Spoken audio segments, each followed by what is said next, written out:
Souček not really looking to be overly aggressive on the Audi. Am I going to get through the number 4 Audi? Eventually, Pierre Caffer sort of said, oh, well, okay, come on, I'll give you the room, which is the right thing to do because the number 4 Audi down in 12th place. Yeah, 3 laps down. So a little bit more rain again down at the exit of Pau Frère. But I just, the more I talk myself into convincing myself that the reason the gap has opened up slightly is just simply because Maxime Martin knows this place so well, and he knows how much he can rely on the level of grip, in spite of there being that little bit of moisture in the air and a little bit of it also on the racetrack. So he's on his way onto his 406th lap, and now he's just out of sight. So the gap was 10 seconds, now 10.4. So BMW balance has shifted back towards the Belgian and the BMW. Yeah. Andy Souček slightly, not obstructed, but delayed somewhat by the number 4 Audi. But again, it's that middle sector of the circuit where he doesn't seem to have the bite that Maxime Martin is prepared to take with the BMW. The other factor, of course, is Andy has been driving the wheels off the Bentley, and maybe he's just used the best of the tyres that went onto his car when he went out to do a stint. So, and tyres don't last forever. I mean, they wear out. They're designed to wear out. That's the whole emphasis. And nobody really is going to take a punt other than in extreme circumstances on double stinting their tyres. So maybe Andy's just used the tyre, and what he's got left is what he's got left. And that's where also some of the time lost might be coming from. Now we're looking at that battle between BMW leading the race and 10 or so seconds behind, and again taking chunks out in that climb up the Kemmel Straight. The Bentley closing in again, but the battle for Pro-Am honours between Patrick Pilet in the 76 Porsche and Nicolas Lapierre in the 74 Audi, down to 8.4 seconds. It's coming down, but a message on the screen.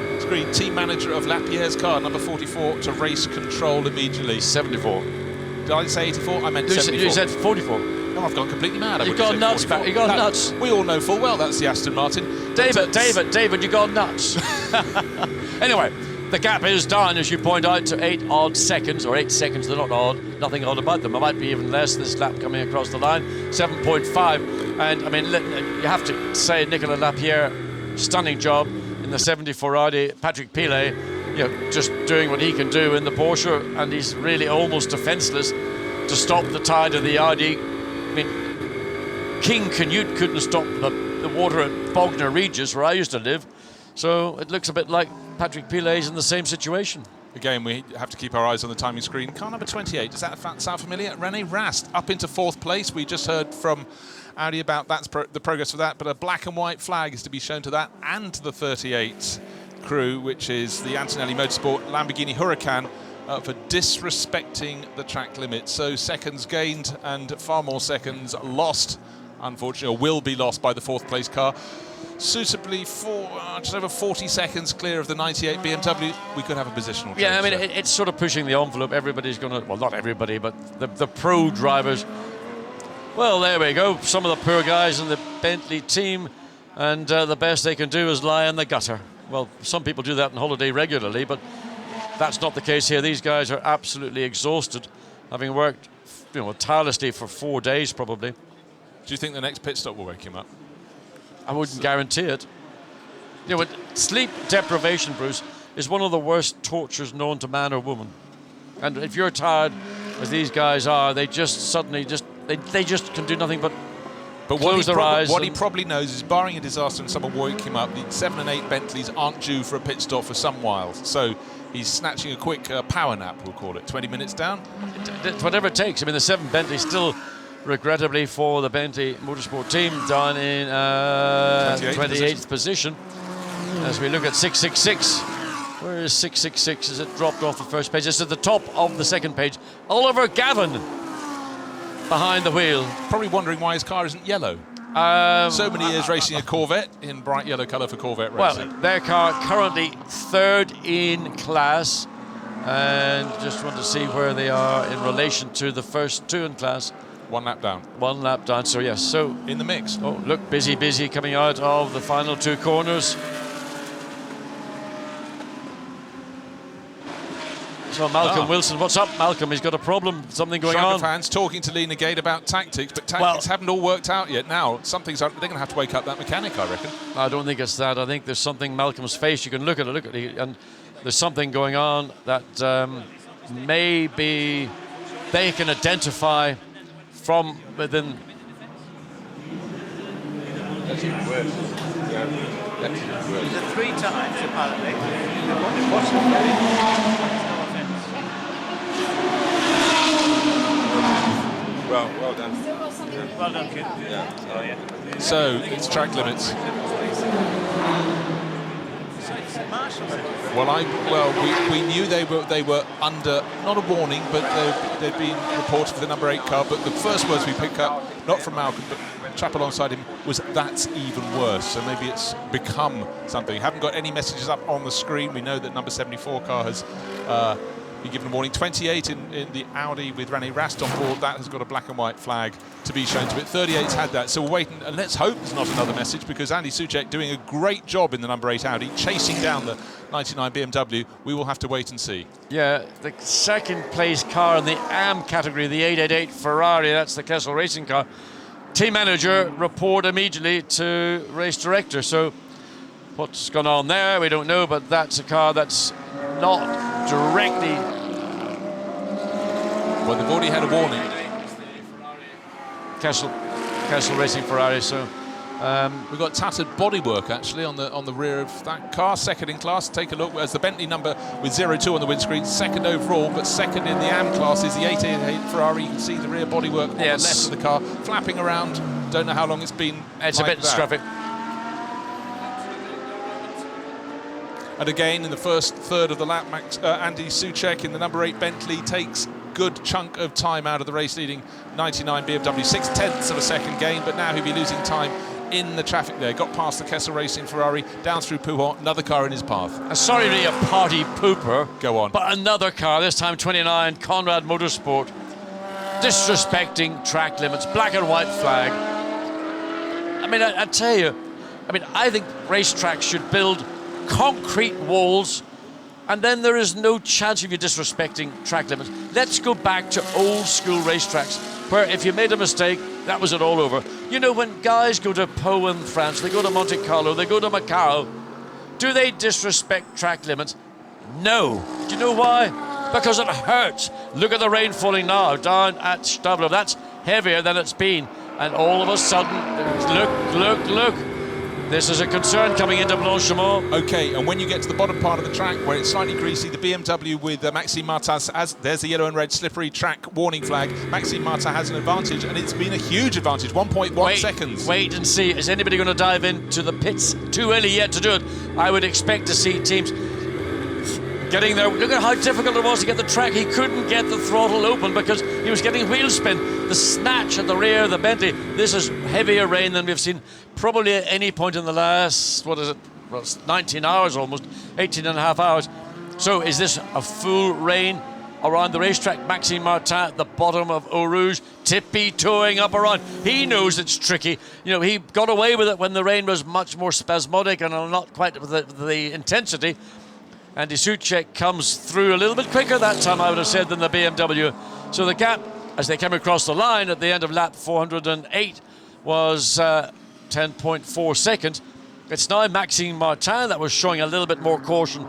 So rain, not quite so severe as we come up to the top of Les Combes. Okay, well, in that first sector of the lap, Maxime Martin way slower than before. It should be about 40 and a half seconds running up the hill, 46 seconds and 44 seconds for Soucek in the Bentley giving chase. It's far wetter than we realise here in the commentary box. It's much wetter down at the bottom of the circuit. You know, coming down into Bruxelles, it is raining, but it's the bottom of the circuit. There we see the wet tyres for the BMW team in the event. I mean, the track is not what I would consider, it's not wet. All it is, Soucek, interestingly, took the long way around the speaker's corner because he thinks that if you go wide on a corner, actually there's more grip. Again, look at him down at Pouhon. He's not taking the racing line on the entry, he's taking the long way around, which is what racing drivers do when racetracks get wet. Well, they use their track experience, and that's what we're seeing. We can't see rain, there's no spray coming off. We're not even seeing really, we're just beginning to see a wisp of water coming from the back of the Bentley as it came into Fagnes. But what we're seeing is their times around the circuit, they're going to be about 8 to 10 seconds a lap slower, but the third place Audi has come in to make a pit stop, presumably to get straight onto those rain tyres, not losing the time that the others will, but the wet rain tyres are at the ready. At the ready. At Bentley. Will they be at BMW? Water drops on the lens, there they are, sitting on. I don't want to see rooster tails, but I want to see wheel tracks on the racetrack. That then indicates to me it's probably too risky, but look at the rain that's following down at Blanchimont, and that is becoming an issue, so we may well see. And look, race fans around the racetrack, they realise this is not just a little tinkle. I don't know whether I would stop on this lap or whether I'd roll the dice and go one more, because with the speed the rain has come in, it can go out at the same speed. Is Bentley going to come in, or are they going to roll the dice? They're coming. No. Well, I'll tell you what, the body language of the Bentley mechanics, they seem to push the tyres a little bit further back, and the gap has definitely come down. So a brave end to the lap there from Maxime Martin. It was 10.5 seconds, 7.8 seconds. It's coming down. But the important thing is going to be the times that we see from the number 6 Audi when it rejoins, but also how long is this rain going to last for? Every shower we've had so far has been gone in 5 minutes. I mean, you can see just how little traction Soucek has coming off La Source down into Eau Rouge, and we're now beginning to see the effect. And look at this, you can see the wheel tracks there. You can see now it's at the limit for slick tires. The roll the dice is all about how long will this rain continue. They've all got meteorologists with their teams. They're all looking skyward, and there'll be some wise old sage sitting up on the hill somewhere saying, no, the rain will not last. Now, here what we want to see is the number 6 Audi. It's on rain tyres. It's come out just behind the race. We think it's on wets. We got to get verification, but it came in just as the rain was coming down. Of course, you can't see at speed if it's... Well, looking at the rear shot, yes, they're on wet tyres. Now, that should be able to power its way past the race-leading BMW. It's a lap down, don't forget, but it gives a chance, as Audi 6 is on wets for Phoenix, to see just how much of a time advantage you can gain on the rain tyres. But again, how long will the rain last? That's the key. That's the issue that I can't answer. The teams can second guess at. There is the Audi on those wet weather tyres. Now, clearly, the lap times have dropped from 2:20s to 2:45s for the Bentley, 2:48 for the BMW. What will be the lap time of Christopher Meach when he comes across the line on his first lap, flying lap on those wet tyres? So... Well, there's the part. There's the clear visual. The Audi was behind the BMW, came out on wet tyres. He's got past still. What's the lap time going to be? This isn't a flying lap. This is his out lap. Bentley in number 8. There's number 7 in. 7 in. So Sorry, the 7's in. It's in for its service. Now, where we are now, are you going to stay out on those dry slicks, or having seen what the potential is of the wet set of tyres? The question still is, there are bits of the track which clearly are much, much wetter than other bits, and if you put on a set of dry weather tyres, you will just destroy them on the bits that are not fully wet. So the BMW team have got them in the garage. Maxime Martin appears not to have called for those tyres. They are available, but he thinks he can handle this because he believes that this will pass through, and therefore the disadvantage that he's on right now will swing back to his favour. But we don't know, second guessing everything as he comes up into the final 2 corners. The Bentley, look how close the Bentley has come on this lap. Maxime Martin stays out, he's rolling the dice. He has got something in his bones that says, do not come in. The Bentley stays out as well, and I think that's the right time, the right choice. I absolutely agree, John, but also he had the advantage of seeing the pace of the number 6 Audi go past him on the wet rubber, and in the middle sector alone there was 8 seconds quicker. What's the gap first to second down to 6.6 seconds, but unfortunately a car in between. Yeah, but that's just got ahead of the Bentley. Just got ahead? Yeah, because it's probably on wet weather tyres. So 6.6 seconds, that's what you've got to remember. The lap time, well, we were waiting for the first flying lap from the number 6 Audi, but we've seen absolutely clearly it came out just behind the 99 BMW that was leading the race, but on wet tyres, and it got past him in no time at all and has shot off into the distance. But as Maxime Martin runs up the Kemmel Straight out of Raidillon, up the hill, he'll be looking at the cloud pattern up ahead as much as anything to see what is on the way. You know, sort of BMW and Bentley are playing cat and mouse. BMW have got the king of Spa-Francorchamps. If he decides to stay out, Bentley is not going to come in. They're going to shadow what BMW is doing because you've got the most knowledgeable guy of this racetrack in the race leading it, not coming in. So are you going to go against that and do something which may give you a small advantage initially? But actually, now I would love to know what number 7 Bentley went on to when it came back out of the pit lane, because it's just exited the pit lane. Yeah, but of course they would have all seen the pace of the number 6 Audi running in 3rd place on its wet weather tyres, and clearly it's got a comprehensive advantage. Wet tyres on number 7, a word up from the pit lane. Well, there's no surprise there. Split your options. Opportunity for Bentley to learn. Number 7's out of the race. It's in 28th place. So put it on. That's a Bernie Ecclestone roll the dice decision. Put the wets onto number 7. Let's see where the differences lie. And it'll give us what we need to know. Whereas both the 98 and the 99 BMWs are on slick tyres. So strategy has moved slightly to the benefit of Bentley.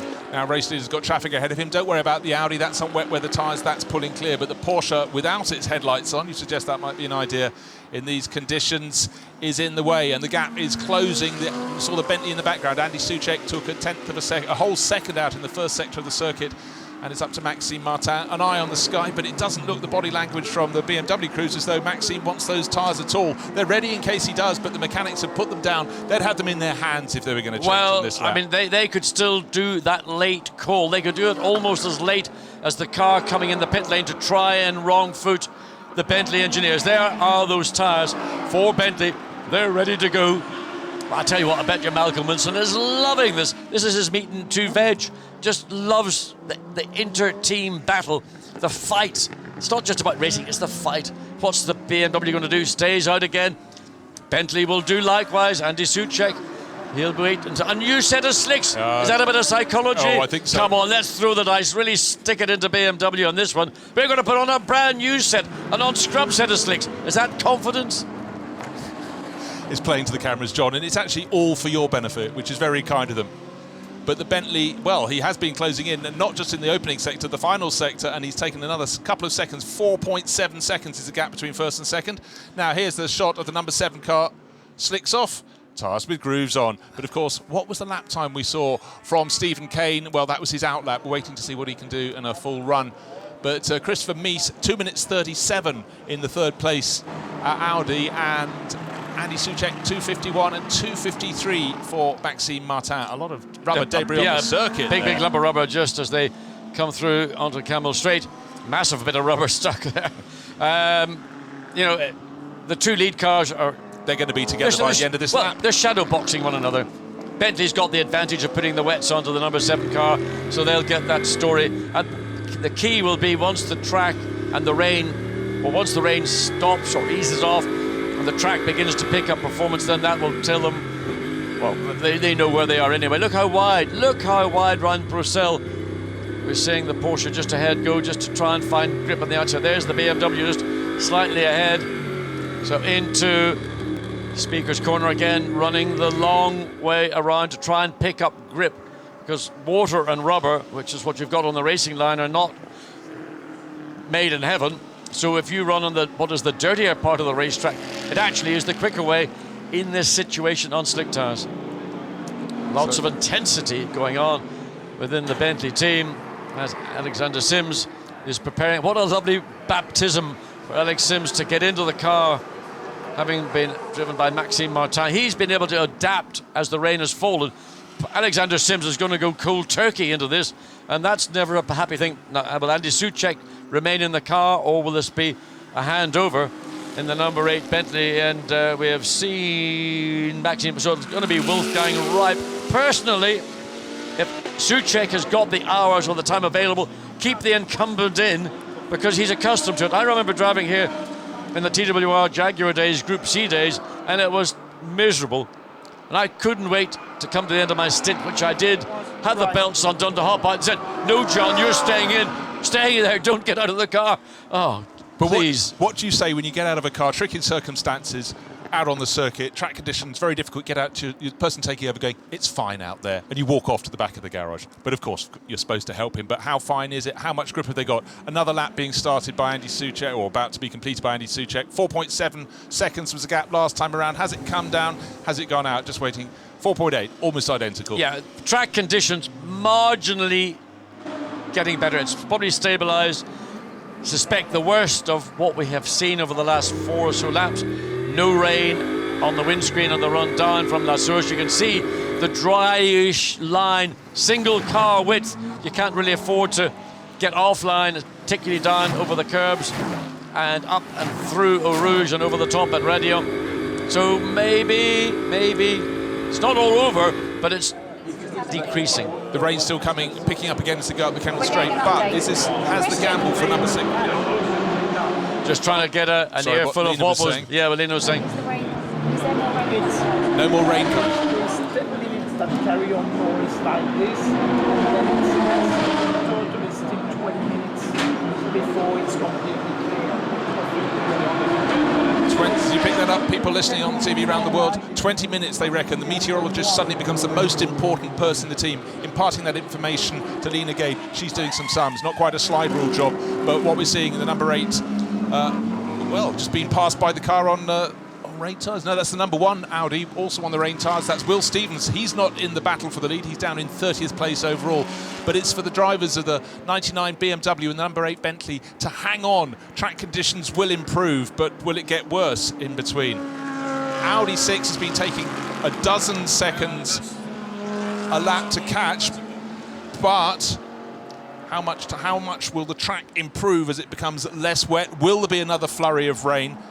But certainly for the number 6 Audi crew, they've rolled their dice. But if it does dry quite quickly, then it hasn't been a totally successful No, I mean, they're sort of... They had to gamble. 2/3, 3/4 of a lap behind the lead 2 cars and, taking lumps out of their lead. But the point is, they rolled the dice and went onto the wets. They're benefiting from that. And lots of people all around are doing the same thing. They've given their drivers the security of the wet weather tyre. Somebody had to blink between the BMW and the Bentley, and neither have been prepared to do it because they didn't want to lose that advantage, because by coming into the pits, so let's say the BMW giving up the lead, 78 seconds in and out, plus you can't change 4 wheels and tyres in the 27 seconds, so it's going to be a 2-minute 15 so the mathematics to me for either lead car and second place car didn't work.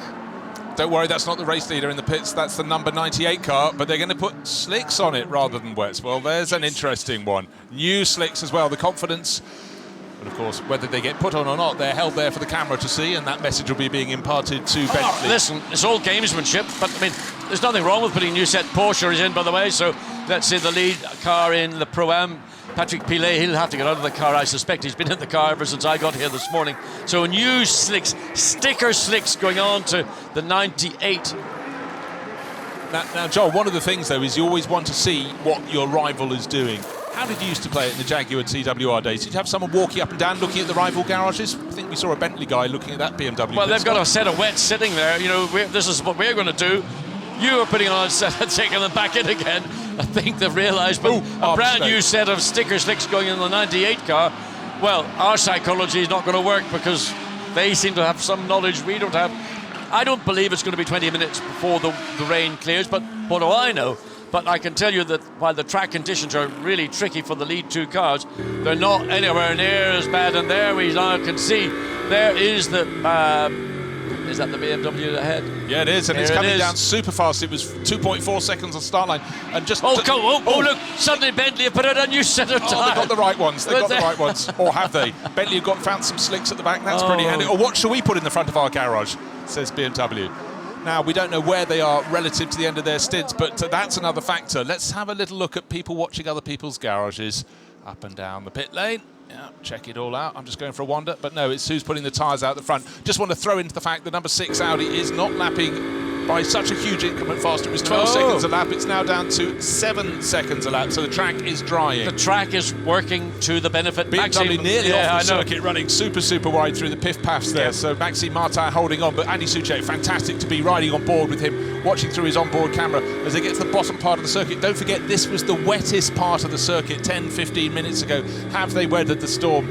We heard that little snatch in the garage at Bentley that maybe it was 20 seconds till it should be fully dry. Well, I mean, they are fully aware. They're fully aware our camera's got a microphone on it, so they may well be rolling the dice and saying, "We know that BMW is monitoring it." So was that a bit of gamesmanship as well? So there are tricks. I mean, driving the Jaguar with Tom Wolkinshaw in 87, 88.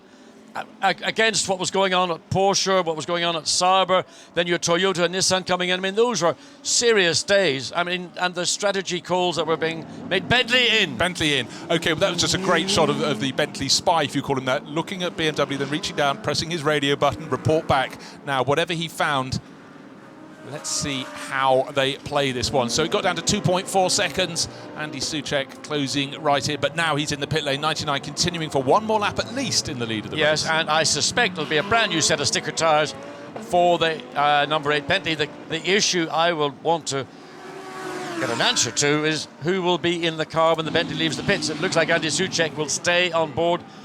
Again, it's always important in these very changeable and tricky conditions, if you've got time available, to keep the driver who's been on board for that stint, keep him in. He knows the track conditions. You don't put somebody in who's got to go out and suck it and see, and then maybe fall off on the process.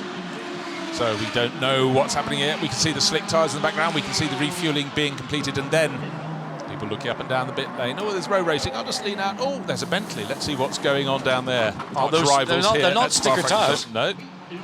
It didn't look it to me. No, those are tyres. Those are a set of tyres that have been cycled. They may not have done too many laps, but they're not a brand new set, whereas a brand new set went on to the number 98 BMW. So maybe marginal advantage, but the 98 car not in direct contention for the lead of this race. It's the 99 BMW, Maxime Martin. So the Bentley goes, Andy Soucek stays on board. He'll have a set of tyres that are obviously marginally better than the ones that were taken off, but remember, he did probably half that stint in track conditions which were probably not doing much damage to the tyre at all, and probably tyre temperature was falling off the cliff because he couldn't put any load into the car on the corners where you want to get the tyre temperature. And the gap between Maxime Martin lap time 2 minutes 40 last time around against Christopher Mies in the wet tyre, the rain tyre shod Audi. Only 3 seconds faster, and now in the last lap, actually going down. Really starting. Those tyres are going away. A 2 minute 37 now. A 2 minute 38. Oh dear. As Bruce Forsyth would say, good game, good game. Audi rolled the dice, took the chance, made up a lot of places. There we see the 58 McLaren.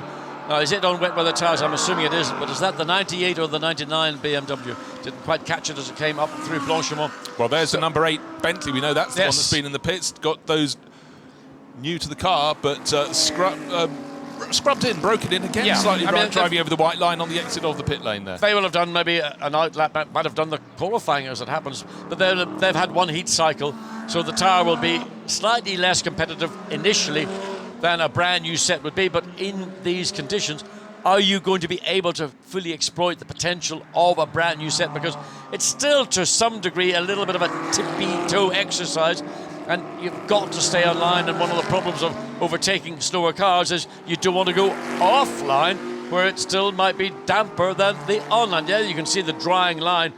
Bentley being very cautious indeed in attempting to get past the 888 Ferrari. Which is second in the AM class. It's Andy got the tattered bodywork. The Ferrari makes way, gives road to the Bentley, but he didn't want to get offline at that point in the pursuit of the Ferrari. The Ferrari may well pull out and pass again, because if he is on those wet weather tyres, he will have that little bit of additional bite and grip. But Andy Soucek coming back now onto the more normal line. And we see, coming through Pujo, the corner not totally dry, but way, way better. And there, coming down out of Pujo, the run into the fifth flip flap, or whatever you want to call it. I call it Fagnes. There's the car that is on wet tyres. The number 6 Audi, Christopher Mies, his last lap at 2:38.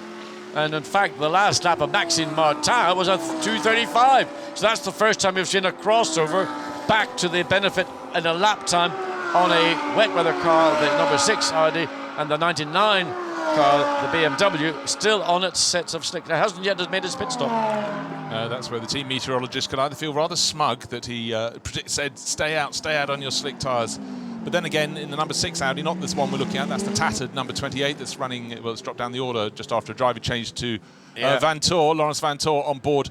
But what sort of lap times is he managing? 2 minute 37, so that's pretty much as quick as everyone bar the race leader, Maxime Martin, as the track dries out. Down in 6th place, the number 28 Audi. But I can assure you, it will go faster. No, Lawrence Vantour will be on slicks. There's the 6 car, which is on wet weather tyres. when Lawrence Van Thor took over that car, we can't remember just how long ago that was, it would have been almost impossible for me to imagine putting on a set of wet weather tyres. Again, Lawrence Van Thor, somebody who is an absolute mega around the 7-kilometre Spa circuit.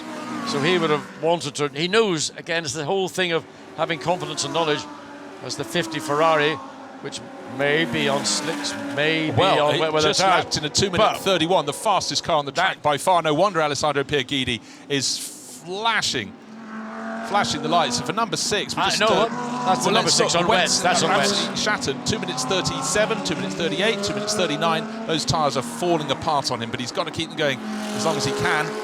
Now, but must say, looking out of our window, it's certainly the brightest it's been all morning. It got lighter, then it got darker. Now it's lightening up again, but really in trouble. Yeah, Christopher Mies having to go way off the racing line to find anywhere that looks damp to keep the tyre tread temperature. And the hooks, wet weather tyre, of course, it's a very coarse tread block, which in wet weather does what it's designed to do, but in dry weather then overheats, it becomes unstable. The whole car lozenges around on that tyre, makes it feel horrible to drive. The 99 BMW trying to make way, trying to get past the number 4, which it does, and he's on his way. So Maxime Martin, last lap 2 minutes 32. Christopher Mies on the wet weather tyres 2 minutes 39. So the bravery of the lead 2 cars to take the punt and stay out on slicks, the advantages coming back. And what we're going to see very, very shortly is Christopher Mies in the number 6 Audi in second place, but catching him and fast will be Andy Soucek in the Bentley. But it's time for some driver changes. Are those nice new shiny ones? They look pretty new to me. There's Alexander Sims, British driver, looking to become the 7th British driver to win the Spa 24 Hours, which is a pretty poor turnaround for British drivers over the near century of the history of this race. So the 99 BMW sitting on a fairly tidy lead after the bravery of Maxime Martin and the Rowe Racing crew to keep him out there as conditions got wet, and then he was lapping very well indeed where the track was at its wettest. Certainly had advantage over the number 8 Bentley and used it. The punch the Bentley up the Kemmel Straight allowed the Bentley to fight back early in the lap, but coming to the end of his stint, and it's been, John, a really, really impressive stint, as you would expect from Maxime Martin. It's a bit like Jenson Button in Formula 1. If the conditions are changeable, he's a go-to sort of guy, and when you've got a choice of driver in the car, it's just, you have to smile if you've got Maxime Martin at his point in the rotor when the conditions get difficult. Yeah, I mean, it's a real stellar drive. In fact, in fairness, from Andy Soucek, who has been catching the BMW now into the pit lane. But, you know, it was a courageous decision, but Bentley had to shadow what this car was doing, because Maxime Martin is so familiar with the Ardennes weather, and it's not just the rain, it's the ambient temperature, because you can have rain falling on a racetrack that's got quite a high actual surface temperature, so that means it'll disappear fairly quickly.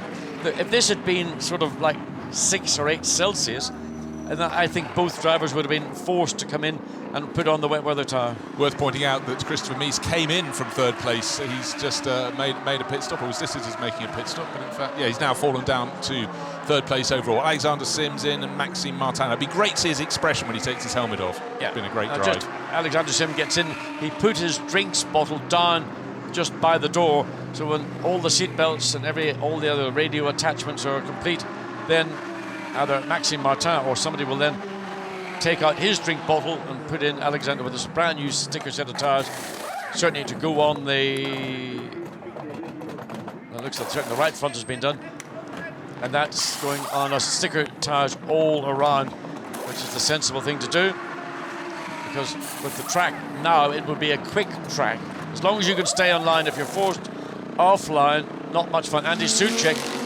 coming out of Campus up into Stavelot, and the BMW team, the car off the jacks. Now he's got to probably spend the best part of maybe 50 or so seconds to make his way down, and it looks like BMW may have won this little battle, because Andy Soucek's still a long way to go. He's got to get through Blanchimont and then another 400 or more meters up the hill into the braking zone. In the meantime, the BMW is going around the inside of La Source. It's on the downhill run at 50 kilometers per hour.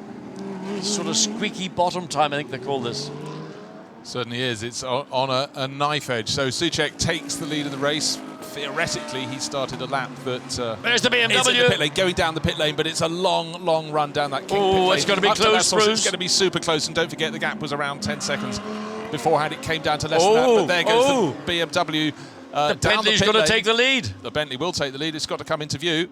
Hasn't come into view yet. Here There it it comes now. comes. He will pass just at the point the BMW can release the speed limiter and leave the pit. So it's going to be about 10 seconds advantage for Andy Soucek in the number 8 Bentley. Into the lead of the race, 99, Alexander Sims. Got to find what the track conditions are. Oh, I want to see Malcolm Wilson's face. I just want to see the whole Bentley team's face, because they will feel they've done a great job. They've won that little battle. It wasn't particularly a strategy battle, just a battle of in and out, and the point at which you do the in and out. So they were the first car in, and by doing so, that's given them the high ground. Maxime Martin has to go around the long way around, not something he really wanted to do. He wants to get these slick Pirelli tyres up to temperature as quickly as possible, and then enjoy the benefit of having a car that's offering up tons more grip. As we look at the Audi coming down, slipping and sliding, the 28 car, which is presently down in 7th place, Lawrence Van Thor on a 2:39. I wondered, I mean, I thought Van Thor would have gone on to slicks. I'm almost certain he did do, but maybe I'm not convinced, because he's only doing a 2:39. So I think Van Thor is on a set of wet weather tyres and going to fall off the top 6. He's now into 7th place. The Ferrari, we saw pass that car with Alessandro Puegridi lapping, 12 seconds a lap quicker on the last lap.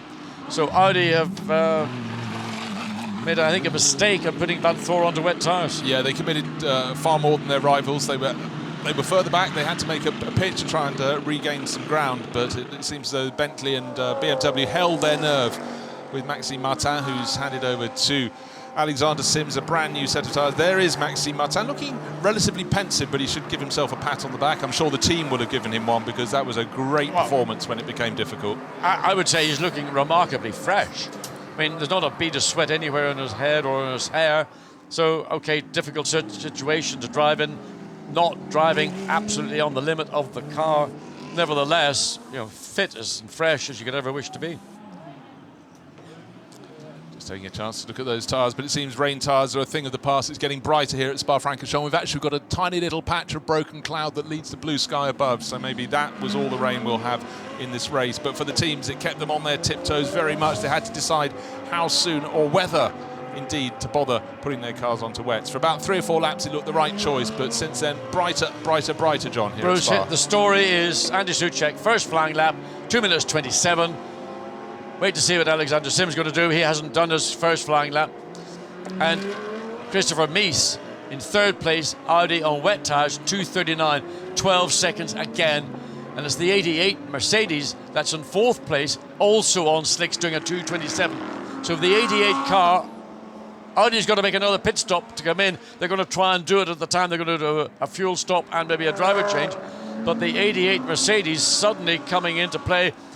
And there's our little friend Felix from Sweden. Felix from Sweden these days via the United States. Yes, so it looked a very, very long shot that we might get a Mercedes after their mishaps in qualifying that had them all put to the back of the grid. Not just put to the back of the grid, back of the top 10, top 20 for the shootout, but given that 5-minute driver penalty, stopping penalty in the pits. They've served it and up into 4th place. Remarkable drive, a lap down, but really, really strong performance from the ACA ASP team to come out on top, because they're not the most fancied Mercedes team. You look to HTP first and foremost, but for ACA, they've done a great job. Yeah, you got ACA, but you got Black Falcon as well. So you might say in the pecking order it's 1, 2, 3.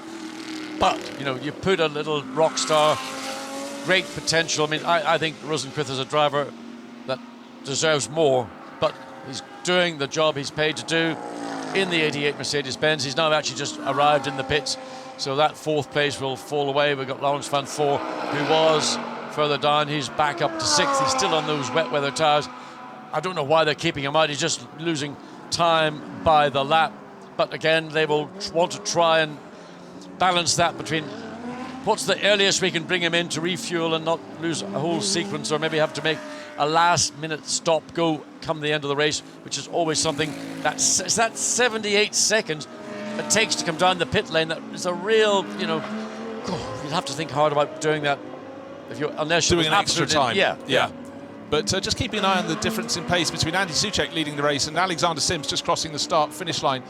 Alexander Sims, don't forget, just got into the car. Andy Soucek knows the feel of the track, but Sims had the brand new set of tyres, but 2 seconds slower around that first flying lap. But he will start to close in again. And Alexander will, absolutely. He needed one flying lap just to get a sighter.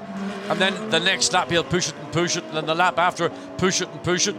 And he'll get down to the pace of Andy Soucek. Andy, of course, was the incumbent. He knew the track conditions. He knew when he went back out he was going to have even more grip than he had when he came in. So last lap for Andy Soucek, 2:22, which has been the sort of ballpark pace pretty much of the lead cars throughout the last 19 hours. So let's find out. With Maxime Martin, we thought he looked fresh. Let's find out if he's got some fresh answers. Maxime, I heard you're the man to drive in the wet. Was it your decision to stay on the slicks when it was wet? No, I think it's both between me and the team, knowing that it will not rain more than this, so I think it was the right choice to stay. We lost a bit of time compared to the Bentley, but at the end we are still there. We didn't lose too much, so I think it's okay now, and we will see how the weather continues to develop during the rest of the race. Do you think you can keep up the pace? Yeah, I think we are not too bad. We are there from the beginning, so we have to continue. It's still a few hours to go, so we will push until the end. For sure, I think on the single lap we are a bit slower than the Bentley, but we try to push. So is this battle just between you and the Bentley? Yeah, the Audi is not far, but now I think they lost quite a lot of time. So if there is no issues, I think it will be a battle between us two. Thank you very much. Good luck. Thank you. Well, Maxime, absolutely right. The Audi number 6 is really losing whole gobbets of time, about 6-7 seconds. No, more than that, about 9 seconds plus per lap. 3 seconds in the first third of the circuit, and even more by the time Christopher Mies gets to complete the second sector time. And the other thing is Lawrence Van Thor still appears to be on wet weather tyres, and he also is losing his last lap was at 2:39 against a 2:22 for the lead Bentley. My calculations, that's about 17 seconds a lap. I mean, I don't see how Audi can keep Christopher Mies and Lawrence Van Thor out at this time. Because you've got now the Mercedes, you've got Gary Paffett in the 86 Mercedes doing 2 minutes 24s. You're going to have Maximilian Buch in that 84 car. That was the car we saw having that horrendous moment up at the top of the radio when Jasmine Jafar and the 00 Mercedes tried to vie for the same bit of road, but that's in 9th place doing a 2 minute 30 on that last lap. And also don't discount the second BMW. Dirk Werner at the wheel, that's lapping very well indeed. 2 minute 23s in 7th place overall, 10 seconds down on Gary Paffett's bright yellow Mercedes. That's the battle for 6th place, but certainly for the Audi crews, they've got to get them in and get them off those wet weather tyres, because from our vantage point we can only see some of the sky over Spa. It's getting brighter by the moment. The cloud is breaking up more and more. If there's going to be a rain shower, it's not going to be for some while. That was the 74, second in place Audi. And Gregory Gilbert, I think, behind the wheel of that. Philippe Joke. But more importantly, the 76 Porsche once again has regained the advantage.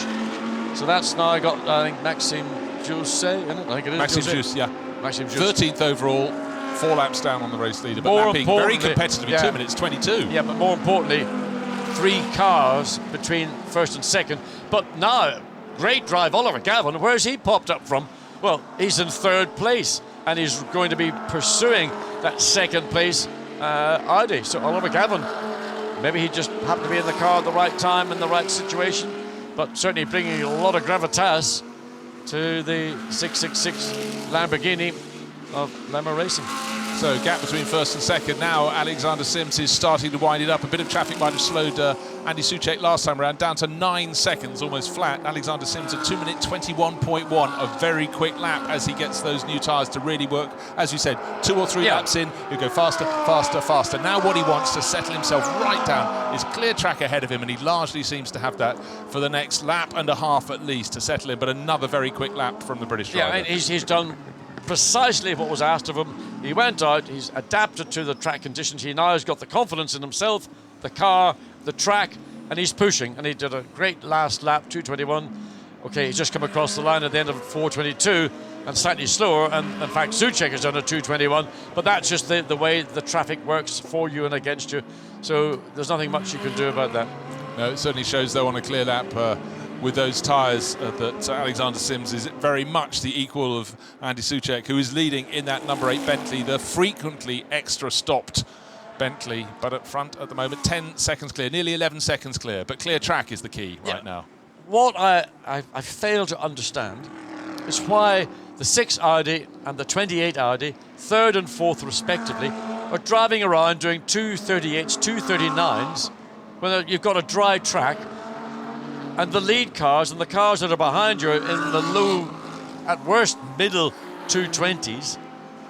Now, they realise that if they make a stop out of the sync, out of their strategy, that's the reason why they're staying out. They don't want to make an additional stop. So they're having to calculate the loss of time, which is, what, at the minute, maybe 15 or 16, 17 seconds a lap, against a 78-second in-out, plus the time it takes to change 4 wheels and tyres, which is going to be more than 27 seconds. So you're going to look at a minimum of 2 minutes 15 as an additional stop. So that's their calculation. It's not a good one to be in. Well, we have almost precisely 5 hours this race remaining. The maximum stint time you can have is 65 minutes. You can do the maths on that. But say the teams take it at just over an hour. That means they're into their final flurry of pit stops. And maybe as you get towards the end of the race, your hands are slightly tied. But the stopwatch isn't lying. It's 15, it's 16 seconds a lap.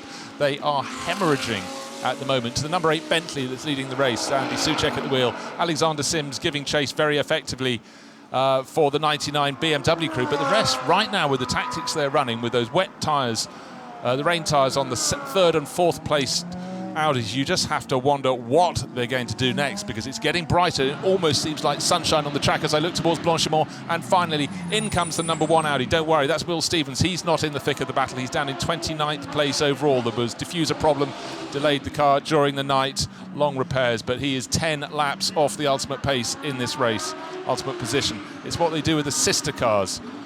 The number 6 in 3rd place, Christopher Mies, and Lawrence Vanthoor in the number 28 in 4th when they bring them in, because they've got to do something soon, looking at the state of those tyres.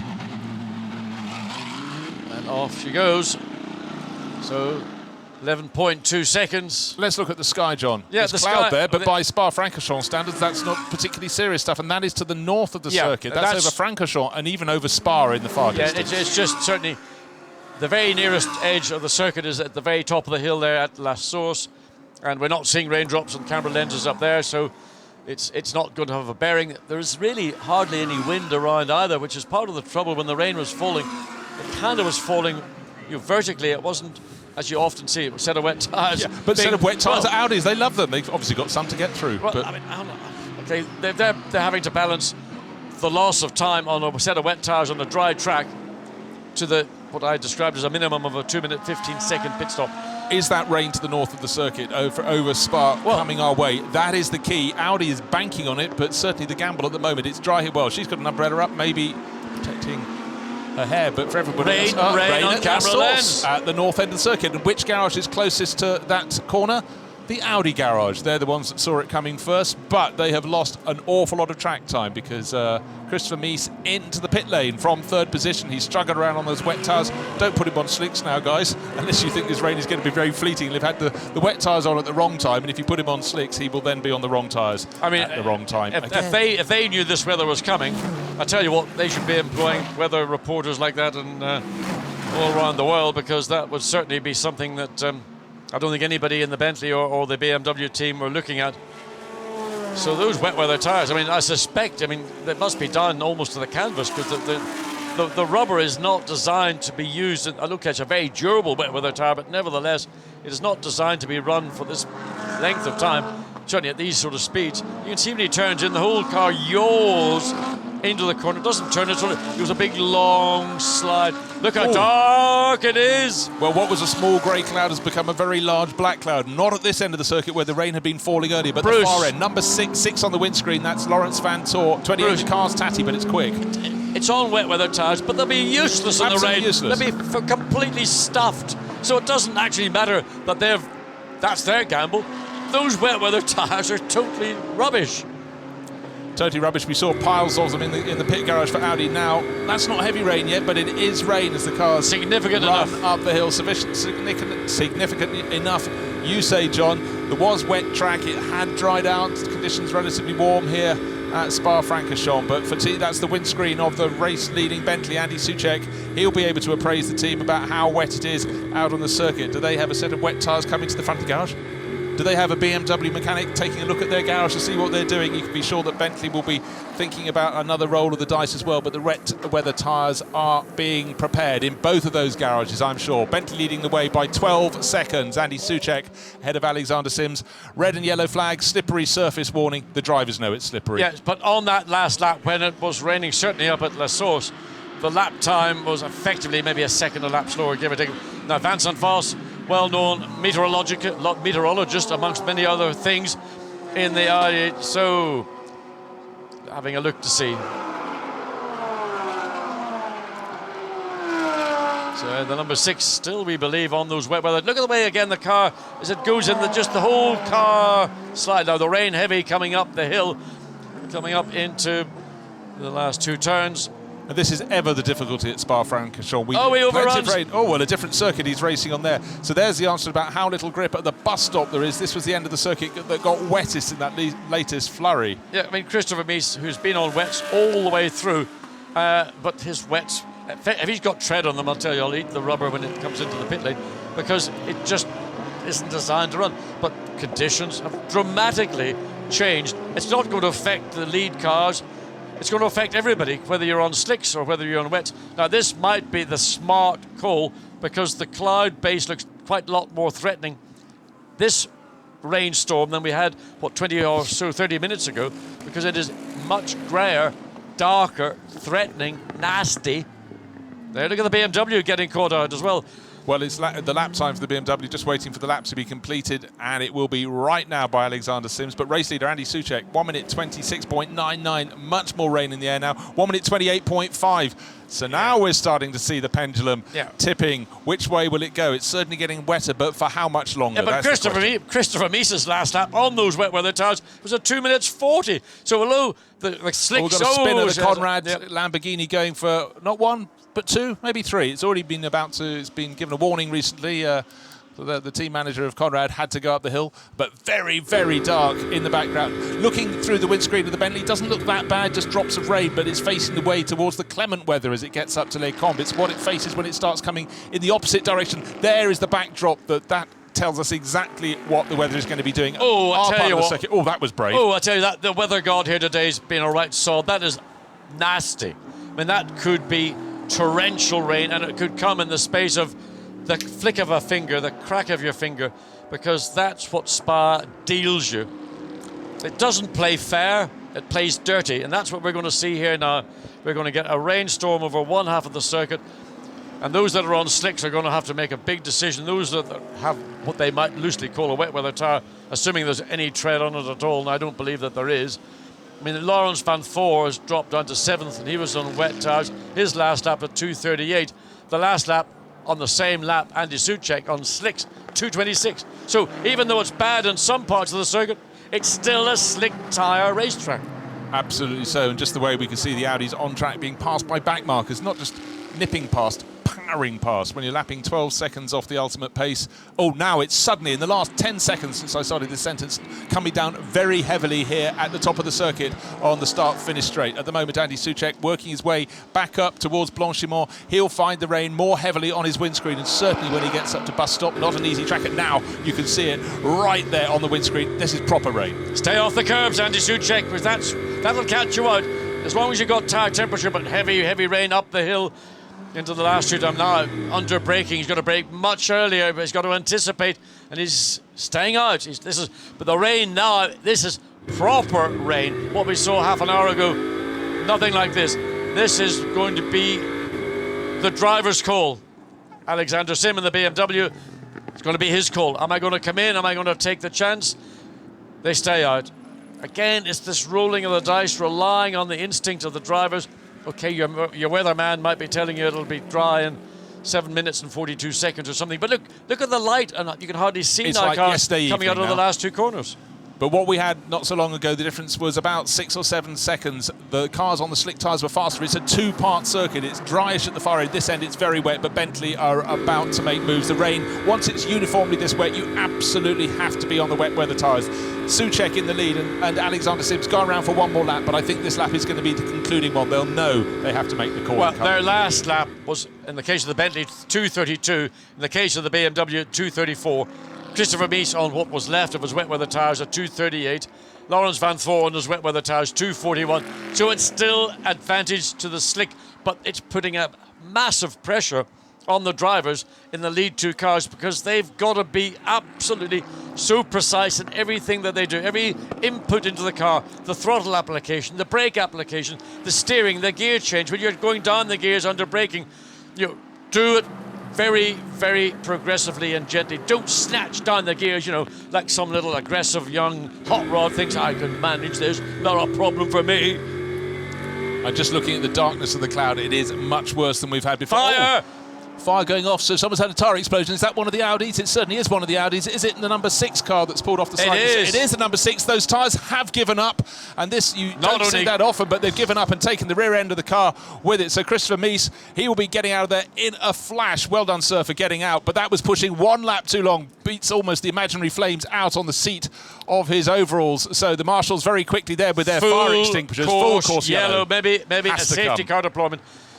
So that car burning, the tyre has exploded and it has torn through oil lines, maybe through a fuel line, but most likely the oil lines, getting onto the very, very hot parts of the rear of the car. And that was the left rear that just gave up. That was a set of wet weather tyres, and that was the penalty. For going too long on Going tyres too that long. were falling apart. But ironically, on this lap, this was the one that could have actually saved those tyres, but they've had so much taken out of them. Lawrence Van Tor has passed the pits. He hasn't come in. Now, what do you do in this circumstance, John? All the drivers will see it's getting wetter and wetter, but full course yellow there is the signal on the screen. And still the fire being put out on that number 6 Audi. The tyre exploded there, just pushed too long. They made the gamble to go onto the wet weather tyre. It looks like it was working for a lap or two, but then it was seen, the conditions stabilised, and certainly the performances of Andy Soucek, Alexander Sims, who'd just taken over, really strong, and they were actually going faster than the car on its very, very tired, the Audi on the number 6 on its very tired tyres, and then the explosion. Now, I bet you a penny to a pound, Alexander Sims and Andy Soucek are on the radio to their teams. What do I do? Andy Soucek is in. So he's decided that the right thing to do now is to come in. He's not going to put on a new set of slicks. He's not coming in for a sandwich and a cup of tea. He's going to come in and put on a wet set of Pirelli rubber because he has adjudged it to be now too difficult to continue on the slick tyres, and he will be followed immediately, unless I'm massively mistaken, by the second place BMW. There is the BMW team. Now, look at the pit lane. Now that is wet. That's a wet pit lane. You could not take the risk of staying out, even though you're running around at 80 kilometres per hour. And the showers before have been... BMW stayed out! It stayed out, but they had the dolly jacks there ready for something, but maybe they've just decided this is our chance. We've got to see how long this full course yellow period will be. If it's long enough, the rain may dissipate while the Bentley is in the pit lane. It may, and if they're going into wet weather tyres, we can delay that decision. There's a flatbed being taken around to pick up the burnt out number 6 Audi that was running in third place. Dramatic moments here, but tyre change is being made, and it's a tyre with a tread that's being put on the number 8 Bentley. So is this advantage going the way of Alexander Sims and the Row Racing BMW crew? He's tiptoeing around a wet track, but with full course yellow, nobody can gain an advantage out on the circuit. But how's the weather changing? Look to my right towards La Source. It's still dark, maybe not quite as dark as it was before. Andy Soucek has to wait until the 2 minutes 15 clocks by before he can get rolling. This car has suffered infringements in timing as the BMW running at 80 kilometres per hour and probably struggling at some points to run at 80 kilometres per hour. Andy Soucek is underway. So, well, another roll of the dice. 4 hours, 48 minutes of this race remaining. How long will it continue to rain? It is still raining in the pit lane. The gamble that Row Racing have taken is that they didn't come in, so they haven't lost track position. In fact, they've gained track position. The Bentley has gone to wet weather tyres. Watch what happens. The Audi's going slowly there already. The tyre is already deflated.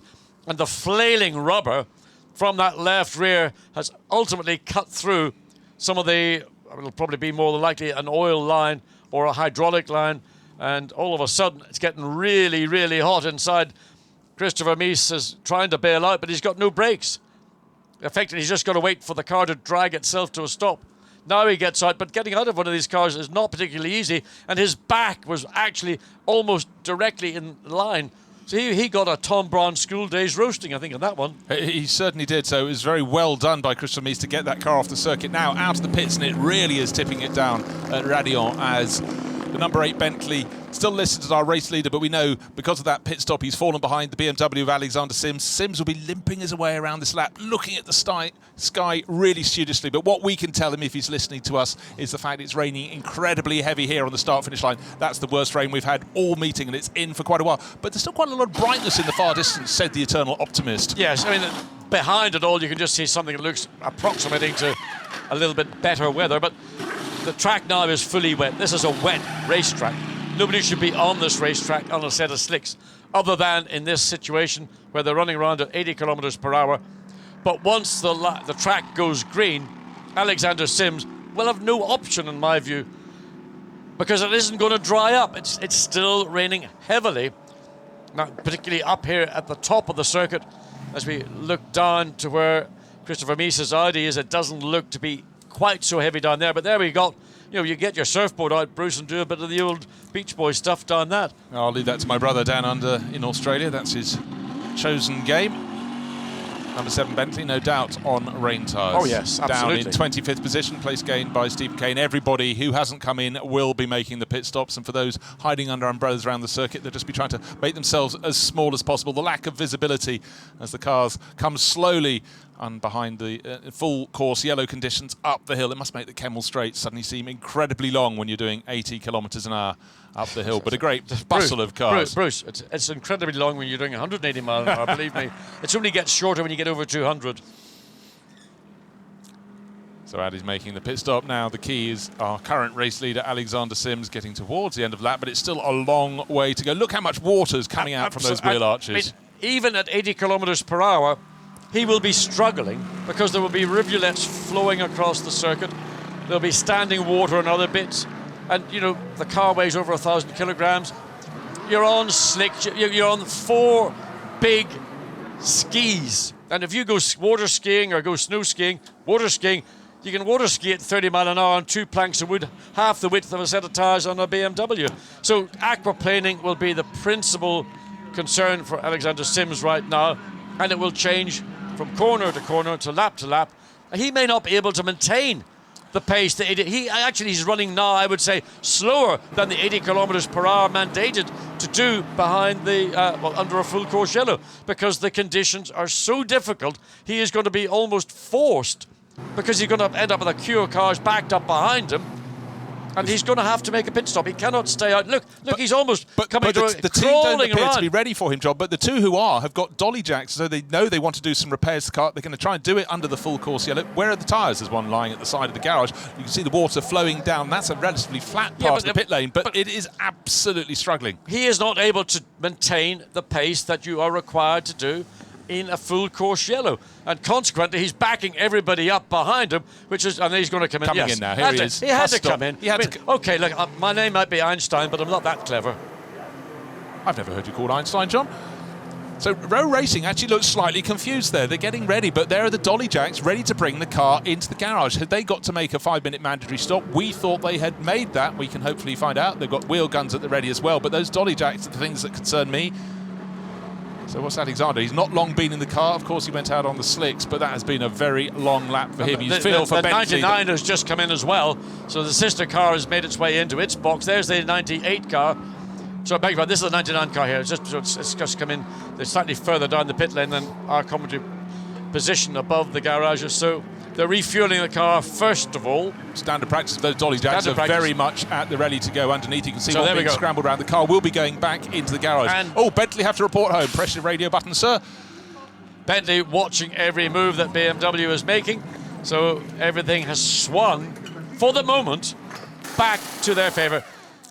And here, coming on the start-finish straight, is none other than the Andy Soucek-driven Bentley, about to take the lead of the race. Of course, the 99 BMW sitting there in its pit garage. Andy Soucek just crosses the start-finish line now. If this is their mandatory 5-minute pit stop, they're going to drop out of the top 3. Yeah. And in fact, we have a Mercedes in the top 3. Renger van der Zande, the 88 car from Acker ASP, has moved ahead, and BMW up into 4th place with their sister car, the Dirk Werner driven car. But Audis, where are they? 5th place down. And it's not expected, not mandatory. Well, we thought they'd probably done it. It was just a quick question. Thank you Discs, for the pit lane crew. Pads, calipers. They've taken the disc caliper unit off. They're going to have to, well, whether they will need to bleed the brakes or whether they can actually put a clamp on the brake hose so that when they reconnect it, there will be no air in the system. Always like to bleed a brake personally, but you know, modern technology and all that. So this was not necessarily something they were planning on doing, but there you can see a brand new set of discs and pads and a new caliper to boot. Quicker to do it as a unit rather than to try and do it as individual items. So a lot of hard work going on around the left, the right front of the BMW. Wet weather tyres going on, so that's an obvious one. Malcolm Wilson and the Bentley team. They say, do we need to do a second brake change? There's a second brake change to the 99 car. That was a very, very quick and efficient stop. Now they'll change the tyres, you would presume. No, just dolly down, car down. They did them not long ago. Oh, yes, in the garage, of course they did. So they've been busy studying the timing screens. So will Bentley make that move? They've probably only been planning one brake disc caliper change, but certainly a lot of discussion, and Malcolm Wilson keeping his thoughts to his thoughts. Oh, it's getting darker. That's as dark as it was when I woke this morning. But number 2 on the windscreen, that is the second place for Andy Soucek. But of course, he's leading really because the 99 BMW has made the pit stop and just rejoined. So that number 2 should change to 1. There it is on the screen. Just flipping over, as I mentioned that, up at Les Combes. It's acknowledging the fact that the pit stop put the BMW back behind, the Bentley back in front. Andy Soucek, though, is long in his sequence. He will be coming in fairly soon, but you don't want to change your driver when conditions are changing. You want the one who's aware of where the puddles are lying to stay in the car. Absolutely, but at some point you're going to have to make that decision. So you keep Andy Soucek into the maximum permissible time. Now we're 10 minutes short of midday. And at midday, there'll be another 4.5 hours of this event remaining. What the weather will be in the next 10 minutes, what it'll be in the next half hour. But this is the first proper soaking of the 7-kilometer Spa 19-corner. Historic, legendary. I thought those only racing drivers were legends. Anyway, racetrack. And Alexander Sims goes back on. He'll probably feel so much happier, believe me. Good grief, I turn the wheel and something happens. Not just turn the wheel. He knows that he's not going to be just... If the car was to break traction on slicks, once you've broken it, it just goes. There's nothing that's going to prevent it from going. So it's 98, 99, 98 car in, and that's currently showing in 3rd place. So it will have dropped down once it completes this pit stop and goes back out on track. It's interesting, the 88 Mercedes, which currently is 4th, but will be elevated up to 3rd and probably drop back again with the flow and ebb of the pit stops. So everything got out of sync really very early in this race, and it's made it a lot more difficult to get a true feel for who is where exactly. Yeah, with the 88 car, John, the 88 car got up into 3rd place, and it was just the early pit stop sequence. So Renger van der Zande, being from a northern European country, from the Netherlands, he is accustomed to rain. Does a lot of his racing in the States now. Not so much rain over there where he goes racing, but look, a lot of spray coming out of the back. Precisely, and when this race is released, green flag, so it has been released, visibility is going to be the biggest issue, because all of a sudden you're going to have total rain out. You're not going to know where you are. You're going to be looking to your left, to your right to see reference points. There is the number 7 Bentley, which is still all the way down in 26th place, and it's got a lot of work to do at some 7 laps down. But you know, this is almost as bad as trying to do a race broadcast at night time, because we can hardly see a thing. There's the number 8 Bentley, the car that in essence will be in the lead when it comes across the start finish line. A problem, Parker. Team Parker Racing. I was about to say, when they're released, when the full course yellow comes to an end, we could have someone going off, and I'm afraid it's number 30 Bentley. That's been in the wars several times. And let's have a little replay and see where it is. Watching coming down. Oh, it was coming out of there we are. It was coming out of Speaker's Corner. Too much right foot. broke traction, or maybe just simply there is a river there and he just aquaplaned the car, turned sharp right. Carl Rosenblad at the wheel, the Swedish racer. You're joking. Is that Carl? That was Carl. He could have been. You have a quick word. He could have been a brother-in-law. I will certainly have a word with him later. So, more importantly in Bentley world is keeping an eye on Andy Soucek, now leading the race.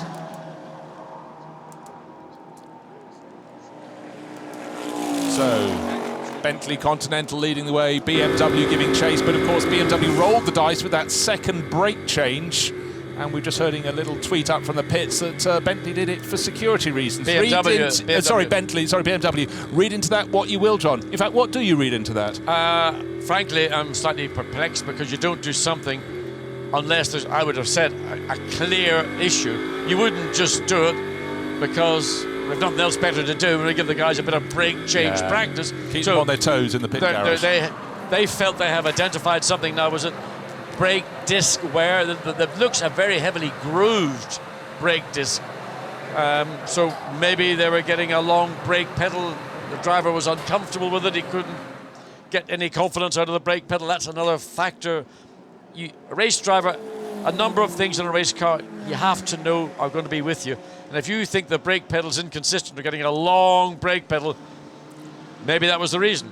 Now, who would have made that report? Alexander Sims had only been in the car about half a dozen laps before they came in during that full course yellow period. You presume that report came from Maxime Martin, do you not? Well, if that had been the case, you'd have made the change at that particular point. Unless yeah, that's true, but he maybe decided really quite late on in discussion. He said, oh, well, I think, if we've got a full course yellow, it might be a good chance to change the brakes. If there wasn't a full course yellow, maybe they wouldn't have made that call at all. They'd have lost too much time, because you're not expecting the Bentley crew to make a second pad disc caliper change. You saw the faces, Malcolm Wilson and the crew. They certainly didn't look as though they looked perplexed as to why BMW and Rowe Racing were making that call. I think that the reason that we've been given or we've picked up from the BMW garage is somewhat, let's say, I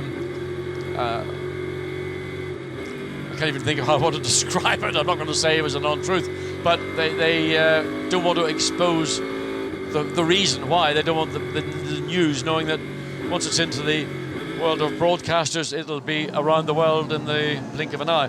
So they certainly were aware of an issue, and they felt the right time to attend to it was at the point they were going to come in and put on a set of those tyres and just suck it up and get on with it. Yeah, well, another twist in this race, and conditions still very, very difficult. There is our race leader, Andy Soucek, sitting with a really comfortable lead now that BMW have made that surprising call, but conditions very, very difficult as they go down the hill towards Eau Rouge. Spray all over the place in the face of Andy Soucek and all the others as they drop into the dip and then power up the other side. But the fact is, a whole bunch of cars, a 12-car train at this point in the race, you do not want when you're in the spray. Still a yellow flag at Sector 2, so you can almost, barely see. Well, look, the Mercedes has just gone past the lead car, so Andy Soucek is being somewhat delayed. He is being really, again, two cars have overtaken the lead car on the run down into Les Combes. So what is the problem with the lead Bentley? All of a sudden, well, we know he's on wet weather tyres. Yeah, but he's just got no pace.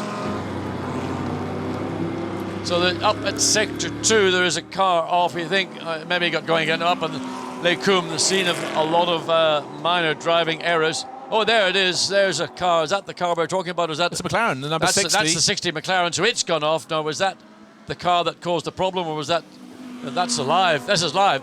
So Duncan Tappy has been caught out. Maybe there's a bit of water.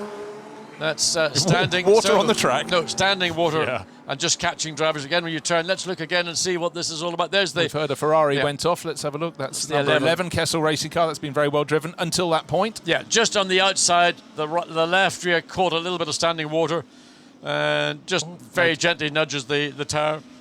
Bale doesn't do any damage. No, but it's just that part of the first entry into Les Combes. Be cautious. Stay more to the right. Well, we wonder what's happening. It's very exciting at BMW. It's also very exciting at Bentley. Let's go down to their pits and with Dakota and find out what Malcolm Wilson has to say. Malcolm, well, isn't this exciting? BMW just came in to change their brakes for cautionary reasons. Are you going to be changing yours too? Do you need No, yours? we're okay. We only had one scheduled change for the whole race, and obviously with the weather being like this as well, it's helped us. So no, we will not be coming back in. So you said the weather is helping you right now. Do you think that's going to change? I don't know. I think it would be much nicer for the drivers if it was dry conditions, but I think from now and probably until the end of the race, it's going to be pretty inconsistent. Well, thank you very much. Good luck for the rest of the race. Thank you. Well, if anybody knows rain, anybody who lives in Cumbria knows rain, and Malcolm Wilson lives and operates M Sport from up in Cumbria, the northwest of England, right up by the Scottish borders. And rain we have aplenty. But what is the pace of, the number 8 Bentley going past a number of the cars that passed him not so long ago? So was that a temporary problem? Certainly you don't want to be sailing past people at the bus stop, but he seems to have the speed to do it. He got overtaken by 2 cars on the race once it went back to green, and again being overtaken by the Ferrari on the drag up out of turn 19 up into La Sorso. He goes up the inside, tries to regain, but why is he not accelerating so hard? He gets it further up the gears. He's got massive traction. Again, the Ferrari tries to duck under the rear of the Bentley as it runs down the hill, and Andy Soucek has been really struggling in these conditions. The last lap was a 3 minutes 03 against Alexander Sims 2:49. So 54 seconds. Where is that? Okay, the last lap for Soucek, the last lap for Alexander Sims 2:46. But what's happened? Why is the Bentley so much slower on its wet weather tyres than those around him? Because all of a sudden the Bentley's standing still in relation to the competition. Well, it seems fearful to put the power down. He's just gone past Matt Griffin, who's running 4th in the Pro-Am class in the 52 AF Corsa Ferrari. But it was just so intriguing coming out of the bus stop, a slow corner, and he just couldn't put the power down. Then further up the straight, he embraced it and pulled past the green and silver Ferrari.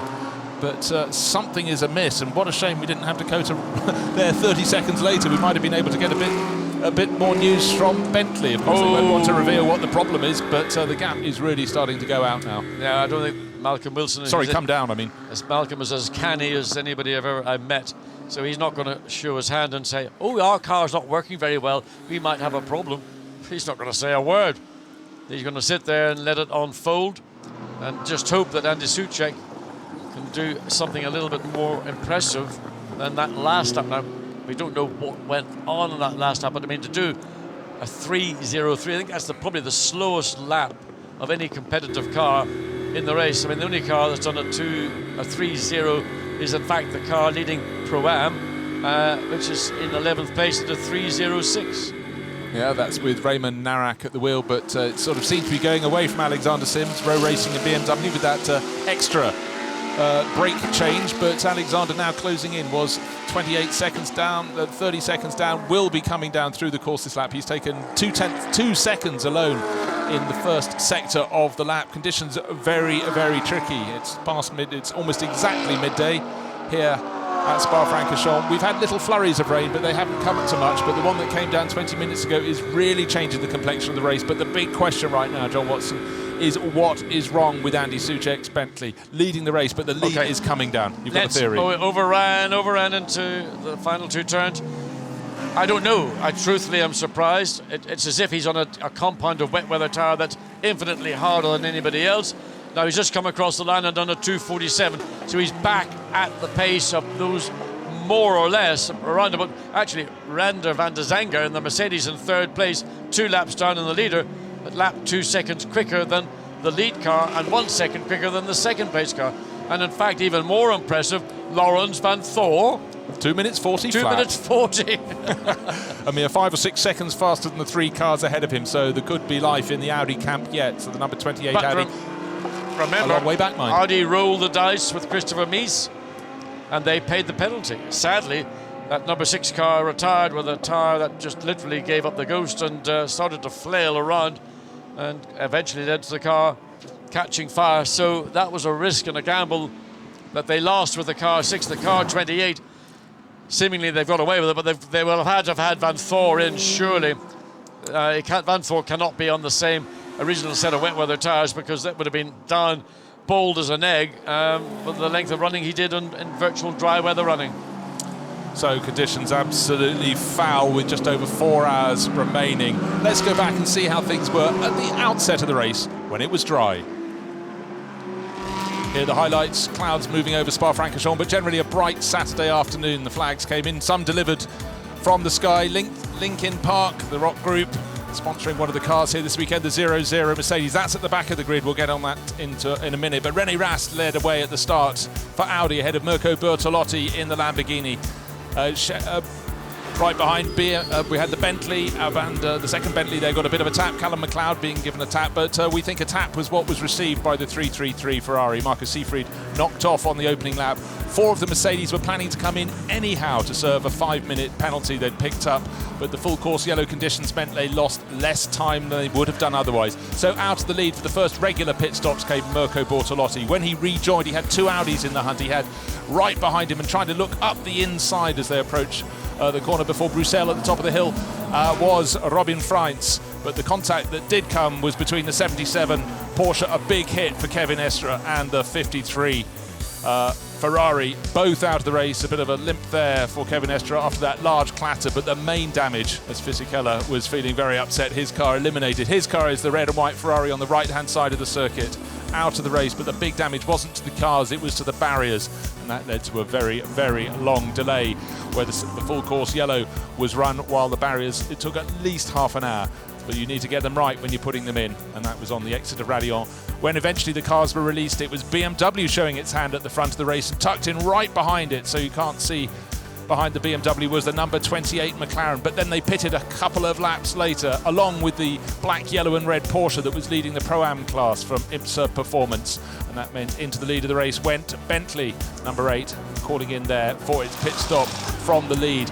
And the car that was the best placed Audi at this point in the race was not from WRT, the Belgian Audi Club team, but from Phoenix Racing in the next garage. Number 7 Bentley was going very well indeed, enjoying a great scrap, and up to the front came the Audis during the sequence of pit stops. But this was the story of the race, people falling and bringing out full course yellows. That was the 50 Ferrari that had got right up to the front end of the race, and inexorably we had the 98 BMW working its way to the front of the race. At this point, Koen Nedergaard got past McLaren, then made a better pit stop, gained another couple of seconds in their battle with the number 98 crew. But incidents like this for Derek Pierce, getting it wrong on the exit of Les Cornes, led to more full course yellows than some teams gained. Certainly the 99 BMW worked its way towards the front of the field, and yet more problems. This was a different BMW. That was the Poussin Ginian racing car with Karim Oj at the wheel, wheeled back after a very slow in-lap there.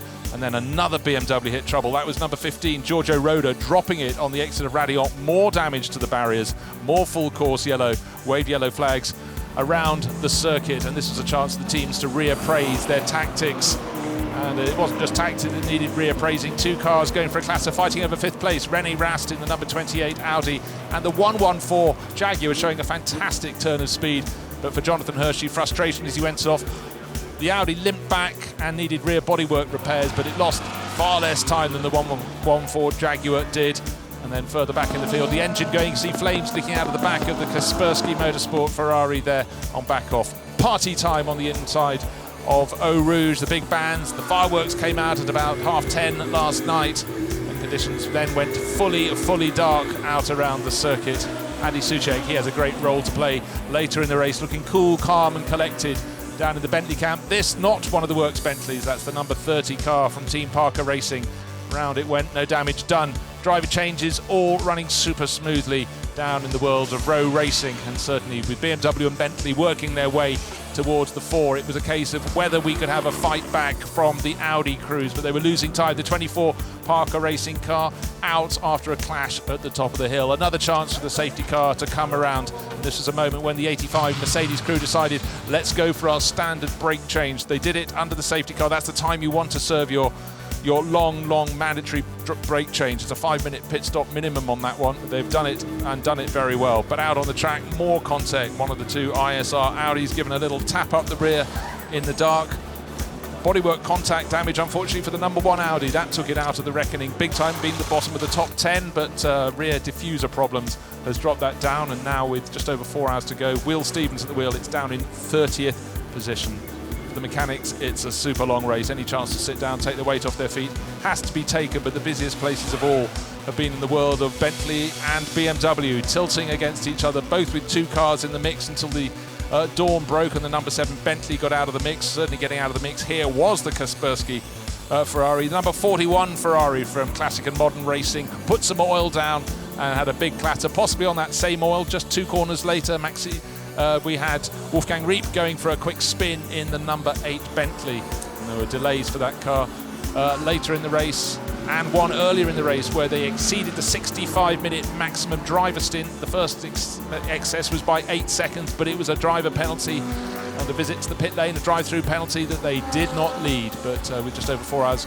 to go in this race, the 8th Bentley is leading the race. But these little setbacks, and this one from Riep, who overshot his pit garage, confusion in the top pit lane left Lena Gade recently joined Bentley from Audi with many questions to answer as to how to get that car to the lead of the race. But night turned slowly into a dry morning, but it wasn't to stay dry. At this point in the race, still slick tyres being put on the cars. The 99 BMW became the better one relative to the 98 car, and some very strong runs from Maxime Soulé, handing over to Andy Soucek, and it's now in the hands of Alexander Sims. But at this point in the race, as it was still quite a dark morning, you could still have cars spinning in front of you, like that 333 Ferrari bringing the 56 Mercedes to a literal standstill. Now look at this ASP thing. I have never seen in a pit stop a wheel gun, an air hammer shear like that. Luckily they quickly got another one in to repair it, but then Jazeman Jaffar had a clash there with Jelmer Berman and stopped. He hit the barriers. Look, light damage to the rear of that Mercedes. He got going again, but after a few fearful moments of sitting stationary across the track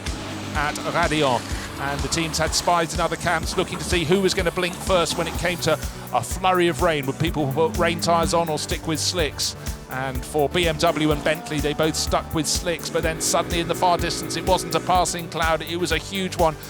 The first car to go onto rain tyres was the number 6 Audi, but it couldn't make those tyres last. We were just talking about how he's going to have to come in soon, but a tyre explosion led to a fuel line, oil line, whatever, being broken. But that was out of the race on fire. And then a brake change, a surprise one for BMW.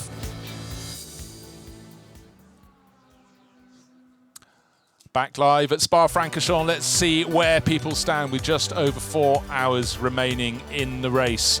It's Bentley leading from BMW, but the gap 23 seconds. There it is, 23.387 seconds. Leading the way is Andy Soucek, but he owes us a pit stop sometime soon. Alexander Sims giving chase, and a Mercedes, John Watson, up into the podium position there. We've got Renger van der Zande sharing with Tristan Vautier and Felix Rosenqvist. 2 laps down at the moment, but lapping competitively. They've come from the tail end of the top 20. They've had that time penalty of 5 minutes, but it puts them way down the order. We saw them come from the back page to the middle page of our timing screens, now deeply into the top 10. Yeah, and what they've done is quite simply mitigate the amount of time spent in the pits and not get involved in issues on the track, and that's translated into a bona fide 3rd place for the 88 Mercedes. Laurens Vanthoor in the became the pole-sitting Audi in 4th place, but they've been somewhat, I have to say, their tyre choice and decision to stick with it certainly was led to the loss of the number 6 Audi, but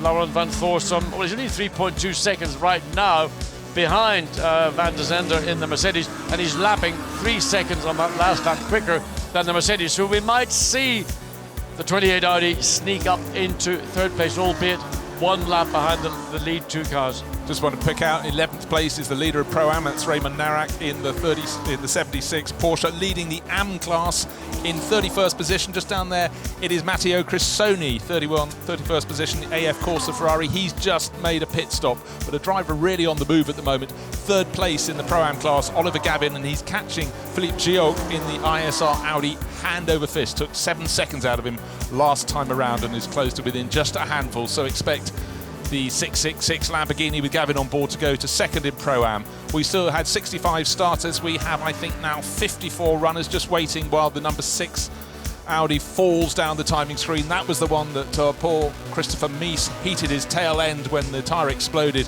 and took a fuel line and set the car on fire. That brought out the last full course yellow period, and that was the period in which BMW made a surprise move for security reasons to do their second brake change on the car that's now in second place with Alexander Sims on board. Indeed, just looking at one of the other Mercedes, the 86 with Maximilian Goetz, he's just made a move on Nico Müller in the 98 BMW, so that's a reversal of positions, so BMW 98 dropping back, and that was Dirk Werner behind the wheel. So there's still action going on all the way down through the field. Sadly, the 61 McLaren, which was Strachan Moore, Fontana and Watson, it's effectively out of the race. Yes, we heard from Baz Linders earlier at McLaren telling us that was hit not once but twice, the 59 McLaren, and they decided eventually it was going to take too long to do the repairs they needed to do, so they retired that and left them with the 58 and the 60 still in the race, but sadly for them, nowhere near the front end of the race, so it's not been a great result. But we know, as you commented earlier, that the Bathurst 12 Hours at the start of the season, they showed great form to take victory. Absolutely. Down there, down under, very difficult circuit. Many similarities here, but many more concrete walls around the side of it. I have a full concurrence with that. But when they had Bentleys and they had Audis and everything else, Andy Soucek just running the curb. There's the remains of the bodywork of the, I think it was the Bentley, it was the Parker Bentley we saw nosing itself into the barrier. So still a lot of debris on the racetrack. It's 99 BMW. There it is, Alexander Sims. They were 22 seconds behind the Bentley at the end of lap 436. So let's have a look and see Alexander Sims' last lap. Well, they're running within half a second of one another, but of course he's got these two cars to get past. They're involved in their own little private duel. Of course, what we heard from Maxime Martin, you often do this, you say the other team has a speed advantage, but he certainly said that he thinks Bentley is quicker at this point in the race. It's up to him what he says, but the stopwatch isn't necessarily lying, because on a regular basis, the Bentley looking that little bit quicker, but you never know. What we have is still, as I say, more than 50 cars circulating, and particularly on a slippery circuit, you've got to be quite cautious when you get up to traffic. In fact, very cautious when you get up to traffic. And so once it gets to stable conditions, we will be able to see who has got the speed advantage, but at the moment it's a lap clear for the number 8 Bentley and Alexander Sims, 20-odd seconds back in second place. And then Renger van der Zande very much in third place, but down to within 1 second of him now is Laurens Vanthoor on a charge in the 28 Audi. But it is the Mercedes in third and the Audi in fourth that are currently lapping quicker, as in fact is Maximilian Goetz in the 5th place Mercedes and the 98. So that the third through to 6th are actually lapping quicker than the lead two cars are. But the important thing within that, yes, they're quicker, but Laurens Vanthoor is 2 seconds quicker than the best of the others. So he's a second down on Renger van der Zande in the 88 AKA ASP, Autosport Promotion Mercedes, but the 28 Audi closing in quickly, and this stage in the race, contact at La Source. The Attempto, which of the Ferraris, that's the Kessel Racing Ferrari that had been running very strongly earlier on. It was down into 7th place with Michel Bronicheski on board there, and a punt up the rear from the Attempto Racing Lamborghini into La Source. Oh, wow. Look at the diffuser, every bit of the rear aerodynamics on that Ferrari. Lights knocked out, so that's definitely a pit stop. And I wonder, will there be a penalty for that? Because that was clearly an avoidable incident. Let's look and see. The Ferrari brakes, the Lamborghini brakes, locks its fronts up. He can't steer because he's locked up the front. Bangs into the back of the Ferrari. All I can say is ka-ching for both the spares departments of Lamborghini and Ferrari, because that's going to be not an inexpensive little bit of additional pain at the end of the race. But I mean, that was careless. Okay, difficult conditions, but you have to factor that in. Yeah, but Jeroen Mool, the driver in the 100 Attempto Racing Lamborghini, he knows Lamborghinis very well. He does. Lots of somebody spun. Well, that's a Mercedes. It's a Jaguar. No, it's the 100. It's the number. It's the Attempto Racing.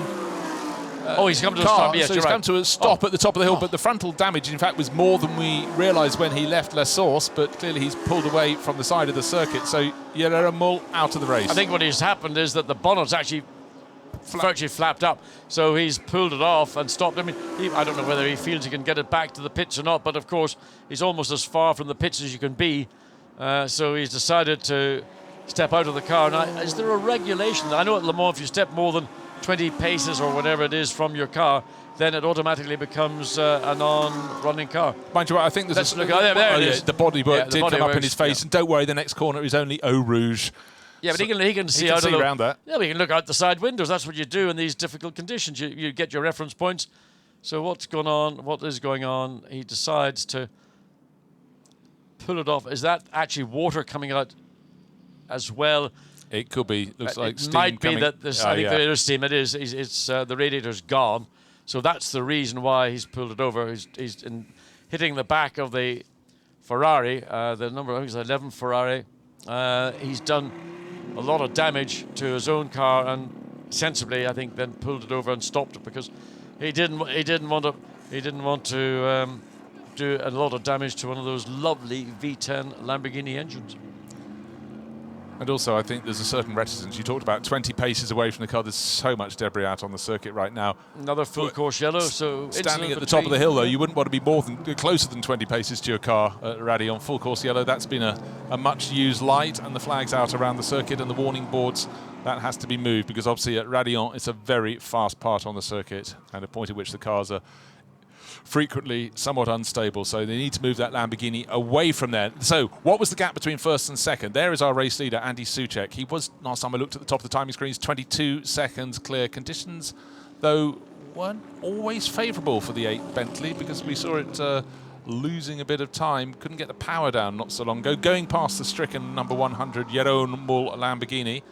Car behind the AF Corsa Ferrari actually running wide. I don't understand that. Why did he do that? That's Matt Griffin. He knows these cars. Well, I don't know what he's doing. Unless he saw debris, he suddenly thought, I've just Maybe. got to pull further Maybe. away. Just incidentally, while this is taking place, there are drive-through penalties for car 34, the Scuderia Praha Ferrari, and for the 38 Lamborghini Huracan. So they've infringed something in pit stops, so they've got a drive-through penalty. Not that it has any significant bearing on what's currently on screen. So under the full course yellow until the Lamborghini is removed from Raidillon. It's not in a particularly difficult place to remove it, but it is in a very hazardous place if they didn't remove it.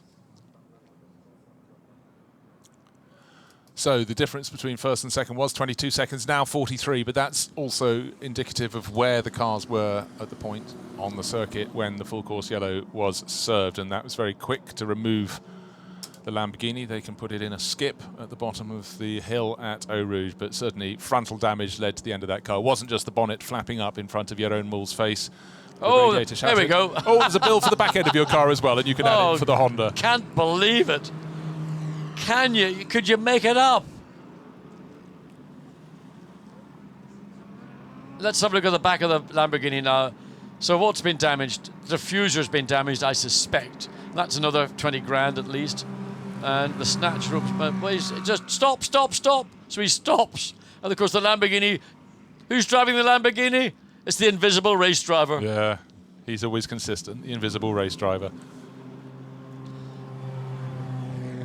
So car being removed. In fact, I think the diffuser might have been okay because the front of that Honda was somewhat higher. The diffuser might have been tucked. I think there actually is somebody in the cockpit of the yes, car. there is. They're talking to him. So a little, with just over 4 hours this race remaining, bits of a car being carried down the hill. Not what you want, but still got to be moved further because that's Eau Rouge on the left-hand side of the circuit there. And there's the field streaming through under full course yellow conditions as the number 100 Lamborghini is being removed. Its race having come to an end, but it was 16th in class. It was down in 44th position overall, so it's not as though it was fighting to keep its a position, a possible place on the podium at all. But out of the race, we saw the clash with the number 11 Ferrari, Michel Broniszewski, minding his own business very much in tricky conditions at the top of the hill at La Source. But what's happened during this period is the rain seems to have come to a conclusion at this part of the circuit at least, and that huge dark cloud that gathered over Spa, then over Francorchamps, then started dribbling down on the circuit at La Source and eventually covered the whole circuit. It's put another spin on the complexion of this race. But right now, leading the way is the number 8 Bentley, as you can see on the graphic on the screen from the M6 BMW from Rowe Racing. One of their 2 cars still in the hunt. Alexander Sims at the wheel of the 99 car. And the sister car 98 is 2 laps down at the moment. Dirk Werner trying to get close to the 86 Mercedes that is now in 5th place. Mercedes 4th and 5th because Renger van der Zande is up into 4th place, but he was 3rd. But of course, he's been passed because the fastest driver in the very tricky conditions before this full course yellow, fastest driver on circuit was Laurens Vanthoor, the number 28 Audi, up into 3rd place now and has just exited after a pit stop. So it's Bentley from BMW, now Audi, Mercedes after this long climb, getting to the edge of a podium and then tipping back during the cycle to 4th and 5th. Yes, rain has stopped. Racetrack still very, very wet. Still a wet track in terms of tyre choice. But Sky over where we are at Stavelot, the highest point here at the Spa-Francorchamps circuit, beginning to break up. So it looks like what we were looking at 10-15 minutes ago is on its way out. We don't know if we're going to get any more pulses of weather coming through. In fact, actually, you can almost see the hint of blue, little gaps in the clouds. So, well, it's racing green time again. Track, yes. Green flag, and the gap between 1st and 2nd went out to just over a minute. It was 22 seconds or thereabouts before the period. But hopefully at the point of release we can see Alexander Sims. Look at him now in 2nd place, regain a bit of that lost ground. But track, as you said, John, still wet, but nowhere near as much spray coming out as we had behind the safety car when the full course yellow went out to play. So drying quite quickly, wave green flags around the circuit just to let any driver who's not paying attention that it's time to go racing again. 4 hours of racing, nearly 20 completed here at Spa-Francorchamps. Bentley leading the way. The gap now has gone back down to a more realistic element. It was where they were on the circuit, 21 seconds. So it was stable. Everyone ran at the right sort of speed behind the full course yellow conditions. In the background there you can see the Porsche leading Pro-Am in 11th place. we're seeing race leader in the pits. Maybe I missed it, but race leader appears to be in the pits. So it says on timing and scoring.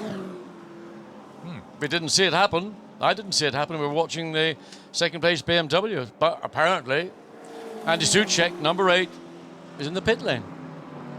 Well, didn't hear it rumble past us, but we were very busily just looking at gaps on the screen as the conditions went back to green. But you don't want to be in the pits if it's during green. You wanted to be doing it during the full course yellow period. We can tell you for sure that number 99, Alexander Sims, out on the circuit at the moment, top of the track there after Les Combes, but it's listed as the race leader. Therefore, we have to presume they're absolutely correct that from the lead, Andy Soucek has come in and Maxime Soulet has been put into that car, taking over the number 8 Bentley. So there we are. There's the Bentley making its way down. So that's slipped in rather sneakily. And did the pit stop driver change? Maxime Soulet preferred, in my view, to Wolfgang Reip in these kind of conditions.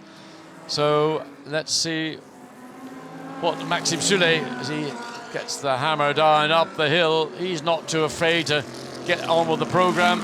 And he'll be coming out of the pit lane exit absolutely fully committed. Again, lots of cars coming up through the exit of Radio, so Soulet, no problem at all, blends in and picks up the momentum. He wants to get past, if he can possibly do so, that Audi, but it's not going to happen, and he needs to be careful. He's got other cars around him that probably were actually running marginally quicker at the early part of the straight, and they're having that little fight amongst themselves. So Soulet will need this lap just to get a sense of where the grip levels are. And there'll be a brand new set of wet weather tyres back into the Bentley garage. Malcolm Wilson and some of the engineers. Now be careful, that could have been contact. The Ferrari slips up as the Audi. Well, it's Laurens Vanthoor. Oh, then no wonder. So that's a change, not a change of position. Vanthoor was a trying lap to down. unlap himself. But just as you say, Maxime Soulet trying to settle himself down. He wanted to pick off that ISR car, the Audi with Philippe Gilliot, that's back into 2nd in the Pro-Am class because Gavin has handed over the 666 Lamborghini to John Minshaw, but just stabilising himself behind that number 74 Audi is Maxime Soulet, but having slipped through Laurens Vanthoor. Soulet is getting really bogged down with some of these slower cars. We've got 74. Passim Lathoris right behind him, who's trying to get through, and he definitely doesn't want it. It's not for position. He just doesn't want cars in front of him. Now he's starting to get past. He's going to get, but the 74. 74 is in its own little battle for the lead of the Pro-Am Championship because he's trying to chase down the Porsche in the lead.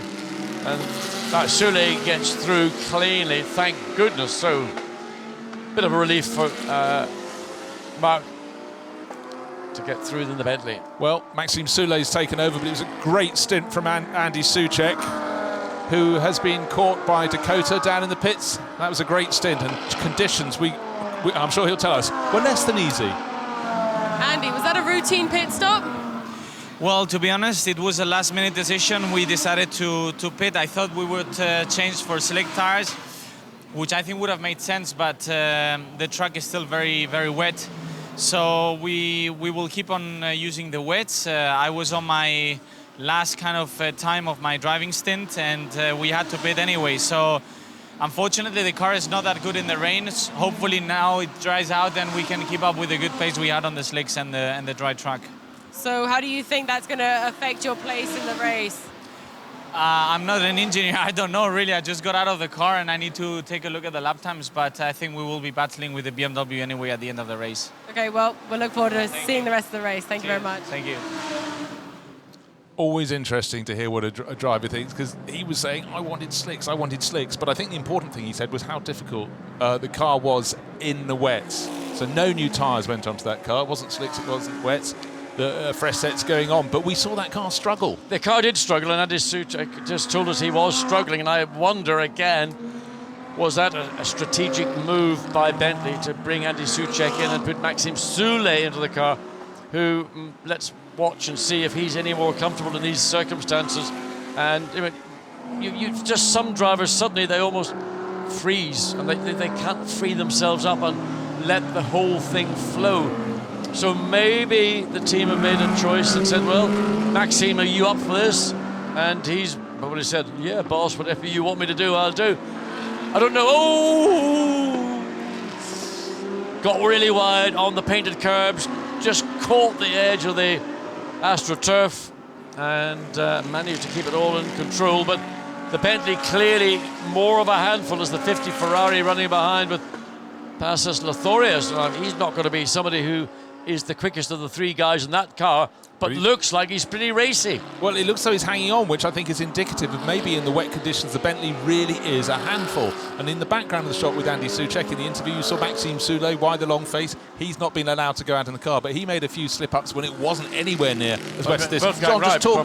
Wolfgang Reib, yeah, sorry, talk us through this, John. This comes replay. Through Speaker's Corner, the car slides, but he again slides it up the curb, and he gets that little bit of what they call AstroTurf, and that just kicks that little bit further out. You know, the painted curbs, you try to stay. If you've got a problem with your car, it's not performing well in these conditions, don't exacerbate it. Listen if there's any wheel spin. Oh, yeah. Oh, is there any wheel spin? Yeah. Plenty. So traction in these conditions with the BMW, with the Bentley, poor. Is there traction control available in the Bentley? Yes. Is it adjustable from the cockpit? As far as I'm aware. Would a driver try to adjust it to make traction a little bit better? I don't know, because I prefer a car that I've got control of from my foot and such a brain as I have, rather than the brain on board the car. Has Maxime Soulé started breathing again? Yes, but that certainly would be a sharp intake of breath there, a few laps in, and the thought of possibly dropping the car, particularly when you've been the driver pulled to the front of the queue to take over from Andy Soucek, who's now relaxing in the pit garage there. But the gap between first and second, between them and the leading BMW, with Alexander Sims at the wheel, still waiting for the Bentley's time to trip up onto the screen, but it's more than a minute. So BMW really gaining in these conditions. The Bentley boys suggested the Bentley was not a match of the BMW M6 in these changeable conditions, and that certainly seems to be running out. Also need to keep an eye on the pace being set by Lawrence Vanthoor, fastest driver on track by at least a second, and 2 or 3 seconds faster than the front runners there, in 4th place for Audi. Actually, in fairness to what we're saying with the Bentley and Andy Soucek's comments about the car not working well in these conditions, Alexander Sims in the second, actually what is now the lead BMW, is also not really getting a great deal of assistance from the BMW, because he's running just a second, 0.8 of a second quicker. So we're not hearing any reports from BMW saying that they don't think the car works particularly well. It's fractionally quicker than the Bentley, but it's all rather sort of subjective, because it's more traffic related ultimately than it is anything else. But Render van der Zange in the Mercedes, quicker than both the lead cars, but as you pointed out, Bruce, the man on the charge is Lawrence Vanthoor, who's in a different race altogether. Well, a person who seems to be in a different race pretty much from the outset. We saw it running as high as 3rd place overall, leading the Pro-Am class, and 2 laps clear now over the 74 ISR Audi that we saw being driven very positively by Nicolas Lapierre. Not so fast in the hands of Philippe Gilliot, but 2 laps, it's very clear. And that also emphasises the relative strength of right across the driver range of the 76 Porsche from IMSA Performance. Maxime Juste, Thierry Cornac, who's the least experienced of the quartet, Raymond Narac and Patrick Pilet, who was so strong. But at the moment it's Raymond Narac. And how many thousands and thousands of miles has he clocked up in Porsches over the decade? An awful lot indeed, and going very well in these tricky conditions, lapping pretty much as fast as the majority of the front runners, but lapping 2 to 3 seconds faster than the chasing car in Pro-Am that's now 2 laps down. 11th overall, very impressive. Part of maybe the reason for that is that Porsche, the engine, is behind the axle, so it hangs out over the back, and it's just because of the genius of the engineers in Weissach that they've made that concept actually work. But one of the byproducts of it is that there's a lot more weight over the rear wheels, which in conditions like this do benefit the traction. So Porsche is benefiting above and beyond anybody else, because this is the only car, or the model is the only car in the race that is of a configuration which is coming up to 60 years old. What are the points on the screen, John? They're the Endurance Pro-Am points, and at the top we do not have the drivers of the 76 Porsche, so they're going to be gaining lots of positions in the championship, but from a low base. But that's all you can do. They'll have gained some through the night. The extra bonus of points after 12 hours came at 4:30 this morning. They'll have picked those up. Thank you very much indeed, and all things going well in this final 4 hours should add the maximum points they can achieve here at Spa-Francorchamps. But for the IMSA Performance team, looking very, very strong indeed in their Kodak livery number 76. Lights still blazing. We're past midday, lights still needing to blaze. It's dark cloud over the circuit here at Spa-Francorchamps, but it does seem to be getting brighter, and we haven't had rain on the start-finish straight for about 20 minutes. Second in Pro-Am is Philippe Gilliot, 2 laps down, hasn't got the pace clearly of the Porsche at the moment, but just ahead of the sister car as they run down the hill towards the bottom part of the circuit. But you can see 0-2 on the windscreen in blue, which means it's second in the Pro-Am class. So they make their way around Pujol, probably, I think, maybe my favourite corner on the racetrack. It's one of those corners that really delivers. I know everybody rants and raves about Eau Rouge and Radio, but it's a bit like a freak show. It's a bit like a bearded lady at a circus. I saw her on the way out last night. Bit overrated. No, that's one of those French journalists who dresses up as that. Third in Pro-Am, John Minshaw took over. That went up to second place in class, and now we're having Minshaw running fairly equal pace with the car he's chasing down. He's nearly 40 seconds back, having taken over from Oliver Gavin. But we did see that 666 Demon Tweaks Lamborghini from Barwell Motorsport get up to second place in class just before the pit stop. So the speed will be coming back through the remainder of the race. John Minshaw, third in class, but a very strong driver lineup alongside him. You've got Phil Keane, Joe Osborne, and the driver who just recently vacated the seat, Oliver Gavin. So expect it to start bouncing its way back to second in class sometime soon. Yeah, I mean, we've seen a number of drivers coming into the Blancpain GT Sprint and Endurance Championships over the last number of rounds, and Oliver Gavin is the most recent one. Of course, we have had Jan Magnussen, and possibly, this championship is such a competitive championship. The standard of competition beyond any other GT championship anywhere in the world, and drivers are beginning to wake up and realize that this is something that they might want to be a part of. That's great driving around in Corvettes and endurance events, or what they have in North America, where the depth of competition is much lower than it is within the Blancpain Championships. So they're being drawn into it and being surprised by that intense competition, and actually rising to it and think, I really like that. I do like having a bit of competition. I don't want to be in a situation where there's only maybe one other team that on a given day might give us a bit of a challenge. And through the course tonight, we've seen various teams performing exceptionally well in the pits. We were having a bit of a grin earlier that the Phoenix, a very experienced Audi team, had worked out a way of indicating exactly how its car should line up if another car was in the neighbouring pits. They put the tape down to show the diagonal position, that's the sensible one, at which the lock would allow the driver to get out around another car. Just these little ideas. The other teams the good teams will pay attention and amend their processes accordingly. And certainly to have people like Lena Gade coming in to drive the Bentley team along could take them to another level. They're at a very good level at the moment, but they're second in the race. They want to be first. It's BMW leading the way. We were riding on board with John Minshaw as we came down the Camel Straight, and I was about to say he will be an infinitely better competitor when he comes here for the round of historic racing that he really enjoys, having spent 24 hours with them with the Barwell Racing Lamborghini and racing in really difficult conditions. And these are sort of the phase of what has been a very wet racetrack, gradually, bit by bit, beginning. You'll see the start. I mean, it's not nowhere near a dry line, but it's the beginning of that process. What you need is the ambient temperature to rise. We could do with a bit more wind. There's not been really very much wind throughout the weekend. No, the trees opposite our commentary position on the start-finish straight, scarcely moving. But just to give you an indication, the fastest lap of the race set by Lawrence Vanthoor, 2 minutes 18.793. He's 18 seconds off that pace. You want to know who's leading the AM class? It's been in that position for a very long time. The number 51 Ferrari from AF Corsa, and running in 31st position overall. And it's been driven for a long time by Matteo Cressoni, but it's now in the hands of fellow Italian Rino Mastronardi. Car looks almost as though it's just left the pit garage, very tidy condition. But the international racing colours of Italy are...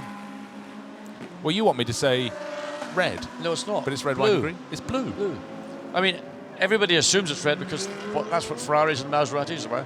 But actually, I think it's like an Azzurro blue. The Azzurri. Well, I suppose it's their national football sporting colours and their rugby team as well. But most people, because you've got Ferrari red or Alfa Romeo red or Lancia red, that was but it's actually the sporting colours of Italy, maybe more than motorsporting colours is actually blue. The Azzurros, as you call them. Well, come what may, that car looks absolutely fantastic in that livery and going very well. Rino Mastronardi, he is 12 laps down, but he is sitting 3 laps clear of the 888 Ferrari, which has Vadim Glitin, the Russian driver, at the wheel at the moment. So safely in the lead of the class. Third is still the 333 Ferrari. Pierre Eret on board at the moment. We sort of have a spin coming out of the bus stop about 2 hours ago, right in the path of the 56 Mercedes. No damage done. A little bit of pride lost, and there goes the 333 Ferrari, the green car on the left of shot. And there is the car that's second in AM. That's Vadim Glitin. There, 02 on the windscreen in orange colours to denote. The bodywork's still flapping. It's been flapping for a long time on the back of that Kessel Racing Ferrari. Windscreen wiper still going intermittently, but literally the last handful of minutes it has got brighter here at the top of the circuit. But how dry it is out on the circuit for the drivers, you can see a lot of spray still coming up, but I don't think it's going to be too much longer. Lap times, as I said, 19 seconds down on the ultimate pace. So the far end of the circuit now appears to be the wet part. Just see any damage around the diffuser at the rate, probably a little bit, but it's the bits of the bodywork around the rear of the guard that's been somewhat nibbled at by somebody or something. But give the circuit another 15 minutes or so, there will be a dry line. And then who's going to be the brave boy who decides, I'm going to take advantage of that, I'm going to put a set of slicks on, and you roll the dice, and it could easily be either the 99 BMW or the number 8 Bentley, because the sooner they get onto slicks, then we're going to see this race crack on. Yeah, that's the point. We move into the next chapter in this race, and let us hope that nobody carries on to do what the number 6 Christopher Mies driven Audi did by staying out so long on their wet weather tyres that eventually their performance drops away and you get a blowout. And of course the ramifications from that blowout was the rear bodywork was shattered and the fuel line was broken. Now we found the guy who's third in AM. It's not that green car, it's the one in front. It's the Ferrari 333 that was started in the hands of Marco Seifried, a driver you expected to come up the order, really by far the strongest driver in that lineup.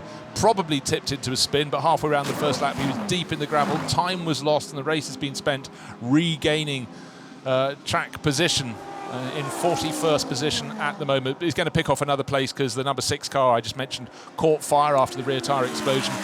Will be the next car to be demoted because that at the moment is going absolutely nowhere. So the 333 Ferrari will go on to our second timing screen, but 3 abreast coming up the hill. Lamborghini, and on the right hand side probably the best place to be as they got to the top of the hill was that 333 car. Pierre Eret keeping out of trouble, but he wants to get past that number 19 Lamborghini, but that is a quicker car in quicker hands, I think we can safely say. But that was a car that's had its own problems and lost its position in the top 10 some while ago. In the meantime, the 5th placed number 86 Mercedes-Benz Maximilian Goetz, it's come in for a pit stop. So again, this whole sort of overlap and scheduled and unscheduled. The unscheduled, of course, were for the rain tyres, but some teams managed to try and combine that with the driver change and refueling. But Maximilian Goetz, no, it's still way too early to consider slicks. Or is it? Would you take a punt? Would Maximilian Goetz or that 86 Mercedes, would they roll the dice big time? Hard to believe it, it's just too early. The 22 Nissan still pounding around. They're still 15, 16 seconds off their pace, not just the Nissan, all the cars out there at the moment. So I think you've got to hang on a little bit unless you feel that your rain tyres are getting right towards the end of their life, and then you've got to make that decision. Yeah, I mean, but if you're coming in to do a driver change and refuel, you're more than likely going to put a new set of rain tyres on, because the rain tyre works always best when it's fresh and new on the edges of the blocks, tread blocks. 56, causing a collision. Car number 56. Black Falcon Mercedes. Right. Well, that's the one we saw avoiding a collision with a 333 Ferrari riding in its path. But right now, let's just enjoy as we wait for that drive-through penalty for 56, the Mercedes. Let's ride on board with the number 23 car. Yeah. So just coming out of Stabilo up the hill and getting a pretty approximate idea of what the driver is saying from this camera position. That's the speed and the sort of the peripheral vision and the depth of field, all roughly what a driver would be experiencing from the driving seat. Runs a bit wide coming out of Blanchimont, but no trouble. But again, looking at the surface of the racetrack, while it is still wet, as I thought maybe 10-15 minutes maximum. Blue sky behind us there, not necessarily over the back. On the other hand, looking up there, you can think, was that more trouble coming? Whereas slightly to the right, clearly has begun to clear up. Yeah, looking up the hill is actually relatively bright. The brightest been for a while as they get up to Las Source. That's the direction the rain came from. It doesn't look as though any more's coming from there. And as they swing to look down the hill, as you say, the left-hand side, from the driver's point of view, by far the brightest. We can't see that from our commentary position. That's behind us. We're situated above the start-finish straight. Not this one, the regular start-finish straight. Down into Eau Rouge goes Mitsunori Takaboshi, riding curbs a little on the right-hand side and keeping off them very sensibly on the left. A car comes out of the pits ahead of him.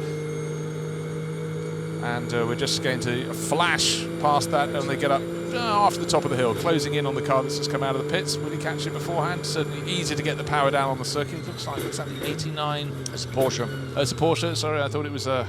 No, hold on, maybe it's not. No, I thought it could be the 89 Mercedes. That's the ACA ASP one, I think. That's the one that's red at the front and white towards the tail. Oh, it's 00. It's not white, it's silver. It's the Linkin Park car. Not LinkedIn. I keep trying to say LinkedIn, but I'm getting tired, even though I've had a little bit of sleep. But Lincoln, well... Bernd Schneider behind the wheel, Bruce. The go-to guy. Is he good? He's very good. Yeah. Dominic Baumann is in the pits in the 84 Mercedes. That was the car we saw, unnecessarily having a little tete-a-tete or a side-to-side with its sister, the car that actually we were just looking at just further down the road.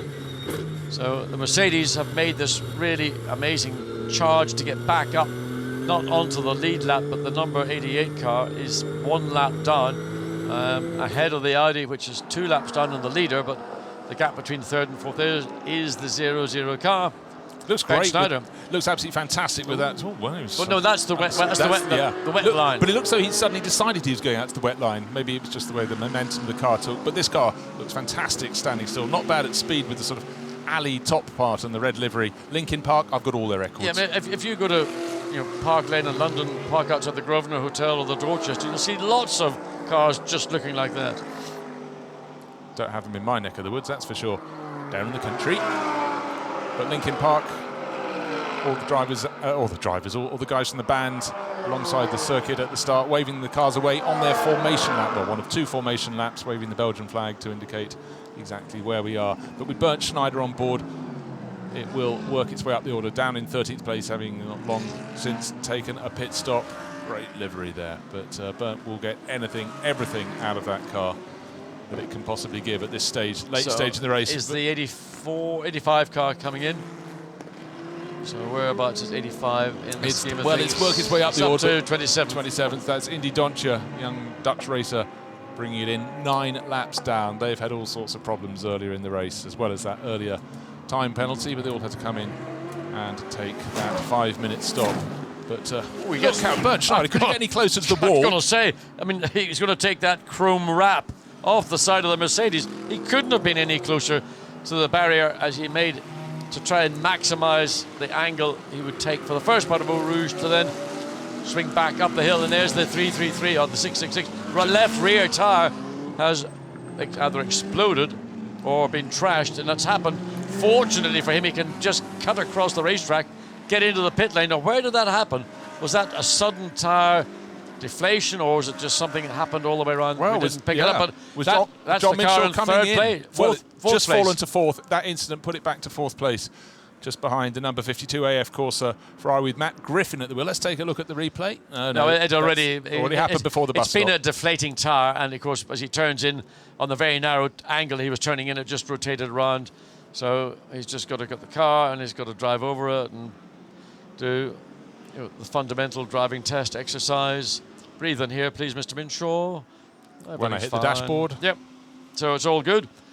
And of course, now he has to wait for those cars that are coming up on the racetrack too, and he squirts across as quickly as possible and gets into the pit lane. Unfortunate, because that car was running in a very strong third position. And what's happened to the Ferrari as it makes its way down? Oh, maybe a little pirouette up at La Source, but damage to the left front, bodywork damage severe. I just picked that up. First I've seen that bit of damage. No. I hate seeing cars like that because... Well, we've just got the 84 Mercedes going very wide off the circuit at the top of the hill at Raidillon. Maybe he was put off by the fact the car behind doesn't have much bodywork, but the Scuderia Praha Ferrari's been missing that for some while. Jiri Pisarik at the wheel at the moment. Do you think that's an improvement in the car's looks, or it's better the way it is in the original? I'm not sure it's going to catch on, John. You know, a lot of people do like seeing the front wheels of the car so they can place it accurately, but I think that's carrying it a bit too far. Driver cutaway, that's for sure. Well, taking a very wide line. It was almost as though he carried too much speed into the corner. Couldn't get it together. Absolutely, couldn't get it slowed down. And then what happens when you're not on the circuit? It stays a little bit wetter. No cars circulating on it, just one rotating on it. But that's what wet AstroTurf does for you. Don't put it in your garden. It's disastrous stuff. You sound as though you speak from no, I bitter don't. experience. I I'm sure you don't. I want natural grass. Renger van der Zander's coming from third place, pitted, so that should have Lawrence Vanthoor putting Audi back ahead of Mercedes in that battle for third place. Both a lap down on the leading BMW Alexander Sims. Now, track temperature 17 and a bit degrees. It is warming, but not hot. No, it's not. It needs to be, for the track to start to dry out, it needs to be in the 20 plus. Ambient needs to go up another couple of degrees as well. And that rain that fell clearly took a lot of the track temperature away. But we wait for the ambient to rise to see if we can get a rise in the track temperature to help the drying process, because it's it is still wet. It is still wet weather tyres. Interesting seeing the Jaguar that went so strong early on in the race with the figure 55 on the windscreen, 55th and last for Stefano Ortelli, flashing his lights. A hugely long pit stop period for them, repairs for that car, and they and the sister car 49th and 55th position. They ran second and third in the first few hours. So what could have been? All our sort of dreams of a Jaguar running at the front in Spa 24 were realised because it was for real. But inevitably, events, dear boy, events. Yes, and when we saw the 114 car clashing with René Rast, they were fighting over fifth place, and yet René Rast's car, now in the hands of Lawrence Vanthoor, is in fourth and very close behind the third place. In fact, just gone past into third place with Renger van der Zander, having made that pit stop. Now he's back on the circuit in the 88 Mercedes. He's also looking for wet bits of the racetrack. He pulled over, we saw coming down into Pouhon to try and keep those wet weather tyres as moist as possible, because again we're getting to the part of this race where if there is no more rain, whichever of the lead cars is due in for its next stop, and there is the second place Bentley with Maxime Soulet. Now he won't want us to come in unless he is forced in. In other words, by track conditions suddenly becoming much quicker than they were. But you've got the 50 Ferrari running behind him, running at the same pace, and that's still Lasoros behind the wheel of the 50 Ferrari. He's had a good run, ironically, in these conditions. So let's look and see what the Bentley is doing. Well, lap times are creeping down, but only by about a second. They're still 17, 18 seconds off the car's best time. But how wet does this track look up here? Not particularly. I think it's once you start running down the hill, it starts to get wetter again. There is no rain falling on the screen, John. The track is wet, but it's not the kind of water we had 20 minutes ago. But the argument is that there's not sufficiently showing a drying line that would persuade you to bring forward maybe one of your scheduled stops to go onto a set of slick tyres. So everybody in the Bentley garage sitting down, they're watching what's going on and they're not anticipating. Wolfgang Reip, well, I would keep Soule in the car for another stint. I wouldn't put Wolfgang Reip in until the track was dry, because of the three drivers that they have, Andy Soucek, Maxime Soule, Wolfgang is the least experienced of them. And it wouldn't be fair to put him into that pressure situation when, if there are hours available or minutes available even for the other two, to let them do the bulk of the more tricky driving conditions. Well, just seeing two Bentleys together, the number 7 car, sadly for them, 25th position. Guy Smith driving that after those long delays early on, but the car third in that group is the car lying second in the race and chipping away at the advantage of race leader Alexander Sims, who's in the 99 BMW from Rowe Racing. Just on screen there, you're looking at hunting out the wet patches on the circuit very much now. You saw the number 8 Bentley with Maxime Soule at the wheel, and behind it, passing the Thoras. The car ahead of them, Lamborghini, doesn't seem to mind where it drives, but they're hunting the wet sections of the circuit. Because you can see now coming up into Blanchimont, there is a drying line, and passing the Thoras, lapping at the same speed, arguably could lap even quicker than the Bentley if he was able to find a way past. So BMW preparing. So Nicky Katzberg, he'll be jumping into the 98 BMW, which is driven by Dirk Werner at the minute in 4th place. So he's all set to go. What tyres? This is going to be the real crunch question. So the Mercedes 00 right behind the 98 BMW coming through and up the hill into the chicane. So is the 98 Bentley and the 00 Mercedes almost sort of going to compromise the BMW? It is going to make it in. Yes, he goes in. Well, it was coming. Rose up to 4th place, but we think once Van Thor's made his pit stop, be down to 5th or 6th. Bruce, put your money where your mouth is. Slicks or wets? I'm looking out the window one more time. I go for slicks. You should be asking me that. That's my rule. That's the question you should be asking me. Well, you wanted me to answer it and show I'm an amateur, and then you could use your racing experience, John, and go, don't be ridiculous, Jones. That's what you really wanted. Not at all. I'm not that mean. So let's have a little look and see as the driver change begins. And out gets Dirk Muller and in. But there really is no wind, John. No, the wind is the big problem. If there was wind, it would clear the track even more quickly. But of course, then wind might blow in more rain. That's the other side. So Nicky Katzberg in, Dirk Werner out, and refueling going on. So once the refueling buzzer has been disconnected, and of course the Bentley boys are all having a little look and see what's going on. What's going on down there? Slicks. It's going to be yes. Oh, they shouldn't have listened to me. They'll live to regret it. But you know, somebody had to do it. Is this going to be the winning pit stop for the Rowe Motor Oil Racing? This is the sister car, don't forget. Oh, beg your pardon, sorry. I'm getting excited. No, but it could be, because this is the guinea pig. This is the car. They've got competitive runner, knows where to go, up to 4th place. But they brought the 99 car in right behind. Don't worry, the crew can get to that, as we have to wait for the 98 to pull away from. He was 4th when he came in for the pit stop, but we know he's going to cycle down back into 5th place. Now 99 pulls into position. What tyres have they got?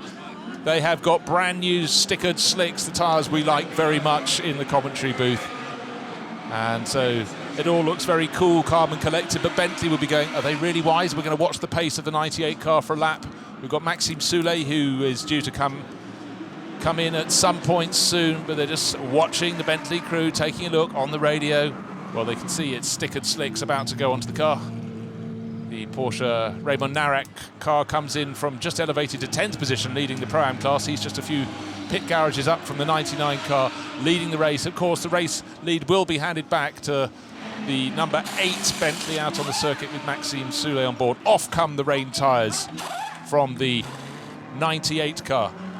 BMW, the 99 car, and the Bentley should go round in front and take the lead, but it's the slick tyres on, and then the drive of pain, the slow run up the Formula 1 pit lane and all the way down the Heritage pit lane before he can rejoin at the top of Radillon for the 99 car. So BMW Row Racing have decided slick tyres are the way they'd like to go. Charlie Butler Henderson has just joined me after an excellent stint through the night in the pit lane. Well done, sir. What would you do? The conditions, you've been outside, we can't see that much of the sky from our commentary position. Doesn't appear to be any wind, temperature's still quite low. Would you have rolled the dice at this stage in the race when they're lapping 17 seconds off a very good dry pace to go on to slicks? Yeah, I've literally just had some lunch in the SRO Hospitality, and I was studying the times just to get up to speed with where you guys were at and what was going on circuit. Typically it was bound to rain because it's Spa, so I knew that was going to happen when I woke up from the hotel, so that was a given. And yeah, it is a little bit of a gamble, but the drivers aren't silly. They must know that it's a good time to have done that, because they're going to get those tyres up to temperature. They're going to start to see those lap times tumble. And are they doing those slow lap times? Because the wets are hindering them. And as those pads of... There you go. We can have a good look there. They don't actually look that bad, to be honest with you, do they? They look quite neat and tidy. They don't look too chewed up.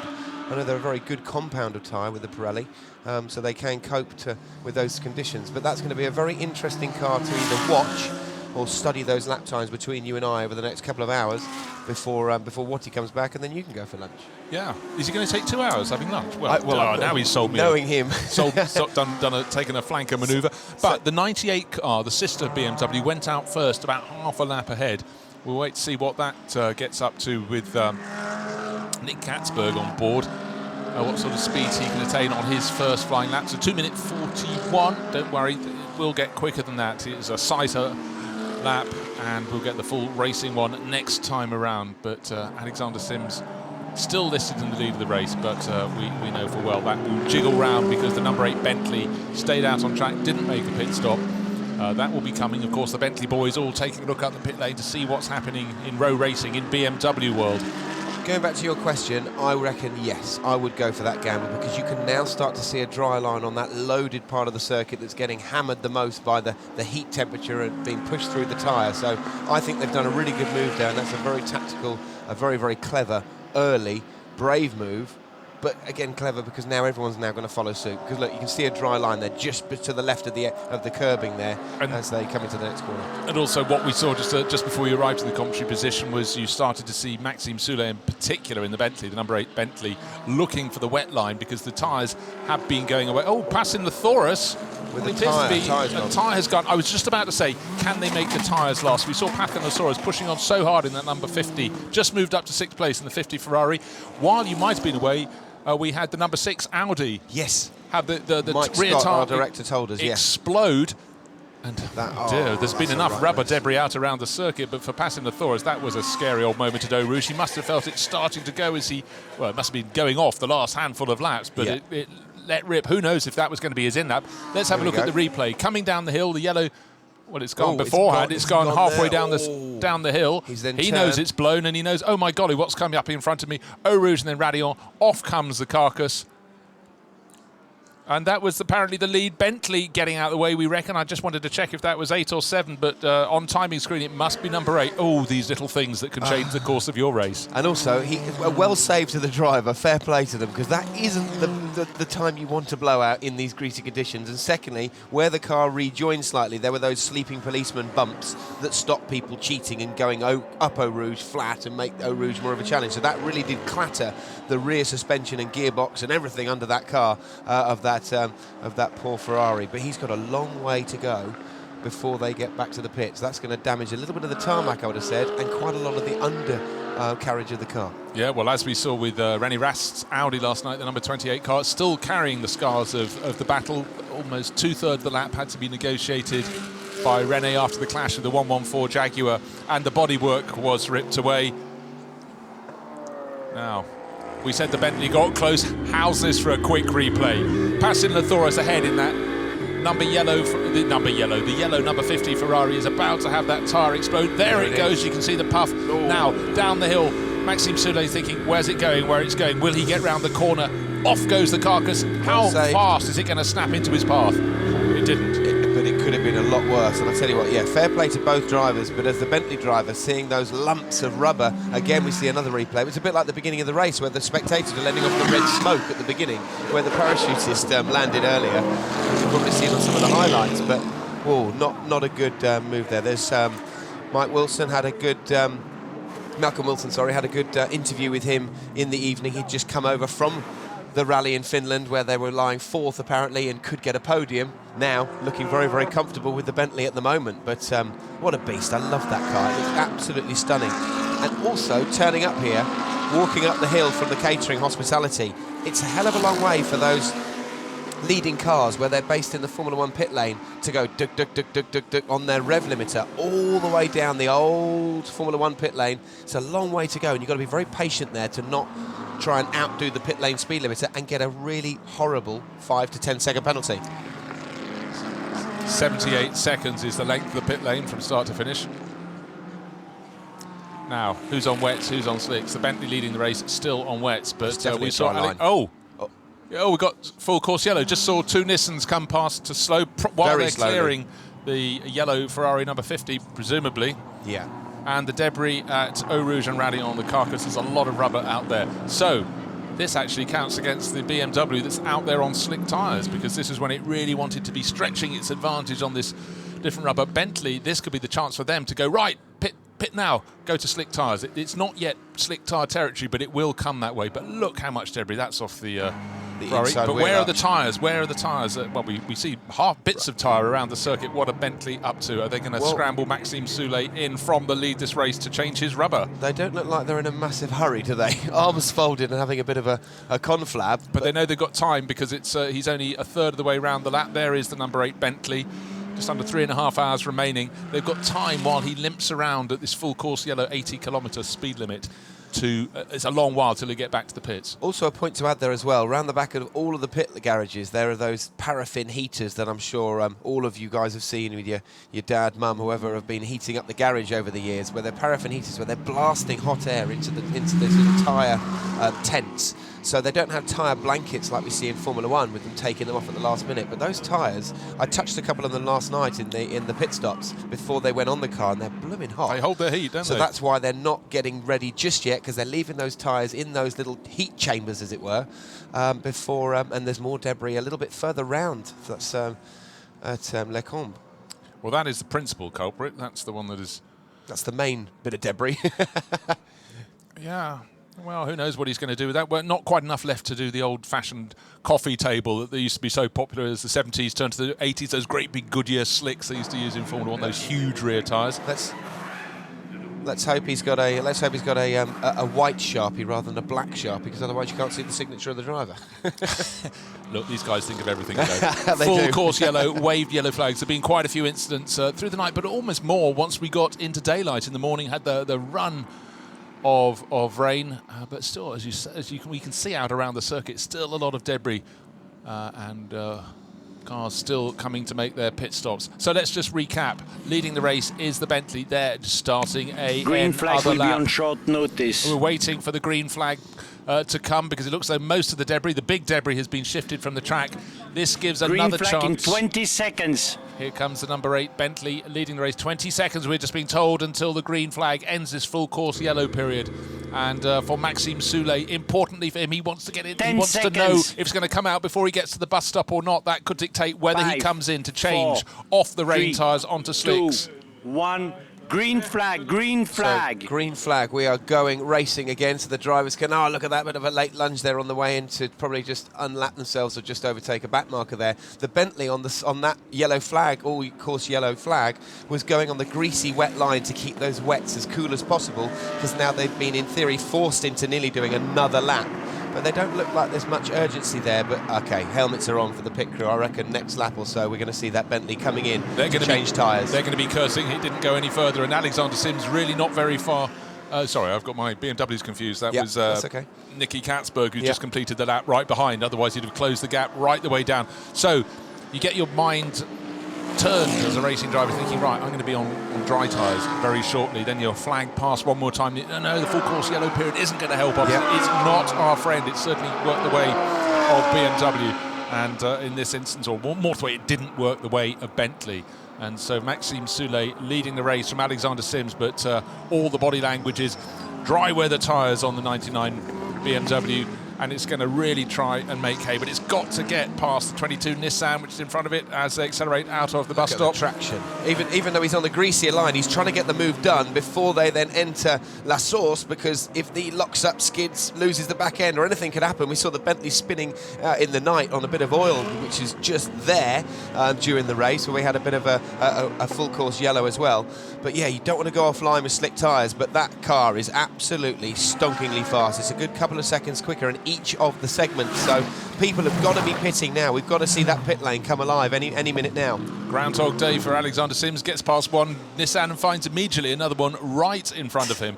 This is the 23 car in his path. For the Nissan Cruise, it just hasn't been their race at all, I'm afraid. That will be passed coming up the hill, because Alexander Sims, so much traction, so much grunt, and simply a car that's been handling really, really well. It's good in the wet. Certainly Bentley boys, well, our car isn't as good as the BMW in the wet. Alexander Sims, though, doing a great job there in the 99 car. Now he's got a clear run ahead of him, and waiting to see what happens with Maxime Soulé. Will he come in this time around? Almost a bit more action up at La Source, waiting to see where the number 8 Bentley is. That's the number 7 one with the green.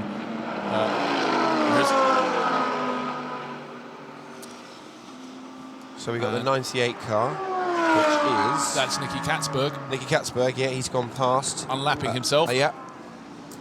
And the 74, which has been running in second place, still in second place. He's got to come in. He's got to come in. No, he's not. He's going for one more lap. What is going on? Well, Vincent Abriel would fancy a go, but if it's another lap dry, I don't suppose he'll mind. But how much time is being lost against cars on slicks, or more specifically, the 99 BMW that's on slicks?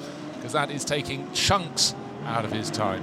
Okay, he had a problem with his race helmet, did Vince, in the Bentley yesterday. Last night he was gesticulating to his mechanics when he came back into the pits. They have a big sort of air scoop and a tube on top of the helmet, and that came loose halfway through his stint. And even though he says they train very hard for these events, and the creature comforts in these cars are the air cooling suits and all that sort of stuff, he was really complaining of that. So now the circuit's drying out. He's going to have to work harder than he did at night, because it's now daylight, so it's a little bit warmer. Let's hope he doesn't have any ventilation issues in that Bentley. Front engine car, heat coming through into the cockpit, not a nice place to be. So hopefully he's got that ventilation problem sorted with his race helmet. Well, I think what we can see from that shot into the Bentley garage is that Wolfgang Reib is not going to be taking over anytime soon. Andy Soucek also wandering around, effectively not ready, suited and booted to go back out. By process of elimination, it should be Wolfgang getting on board next, but it seems like Maxime Soulé is going to carry on as he is. Track conditions drying very quickly.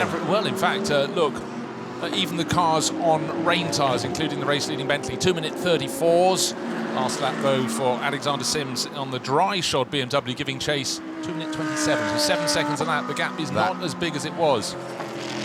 And guess what? Did you just say that? Was that a voice in my head? It said reports of rain. Oh, just as we're starting to get excited about. Are you trying to fool us with your umbrella? I can see it through. I'm just sussing out one of the motos opposite the commentary box, and look at that onboard footage there from the Bentley itself, and that there are some quite big spatters of rain on the windscreen of that car. So maybe Bentley's weather report gurus are a little bit more up on tech than they are at the BMW team. Well, I did joke that it's a case of my weather forecaster's better than your weather forecaster. Because for the guys in the slip, it's going to be harder to get them back working inside. So we probably want to see out And this rain will last. Well, we can't quite pick it up, Linus. The radar. It's not very. Ask Christian, ask him. Yeah.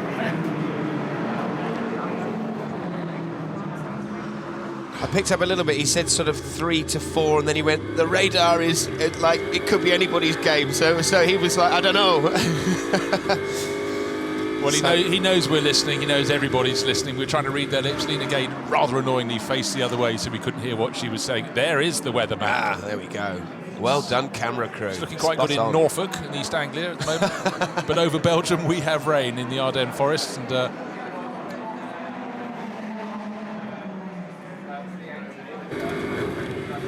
well, we'll wait and try and catch him when he next comes back across. But certainly it's been a hard. He might have been up all night, but for the Bentley meteorologist, it's an interesting time. Of course, for the Bentley boss there of M Sport, always back.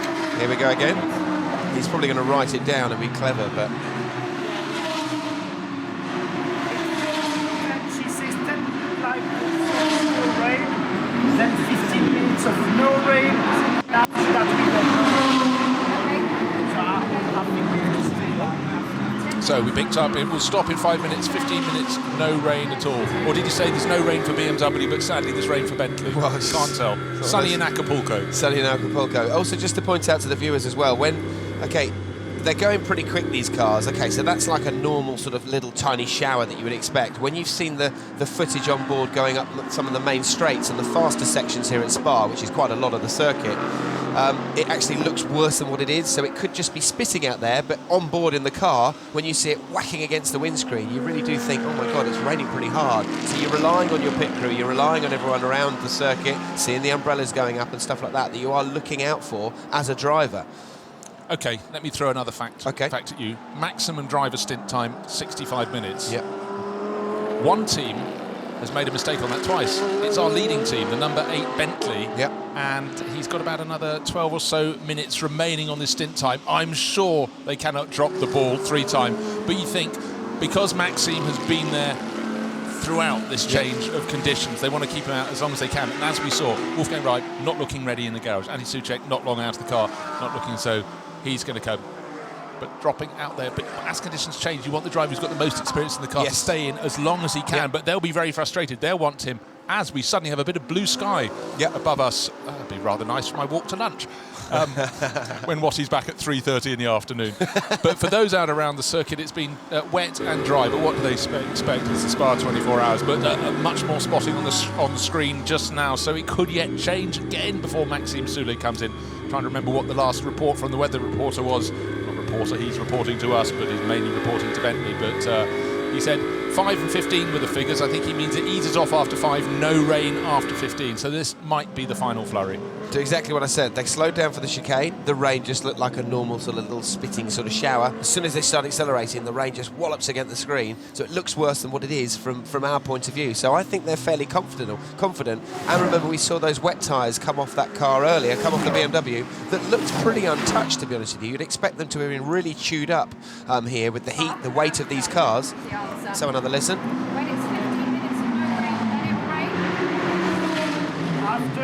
After we don't know.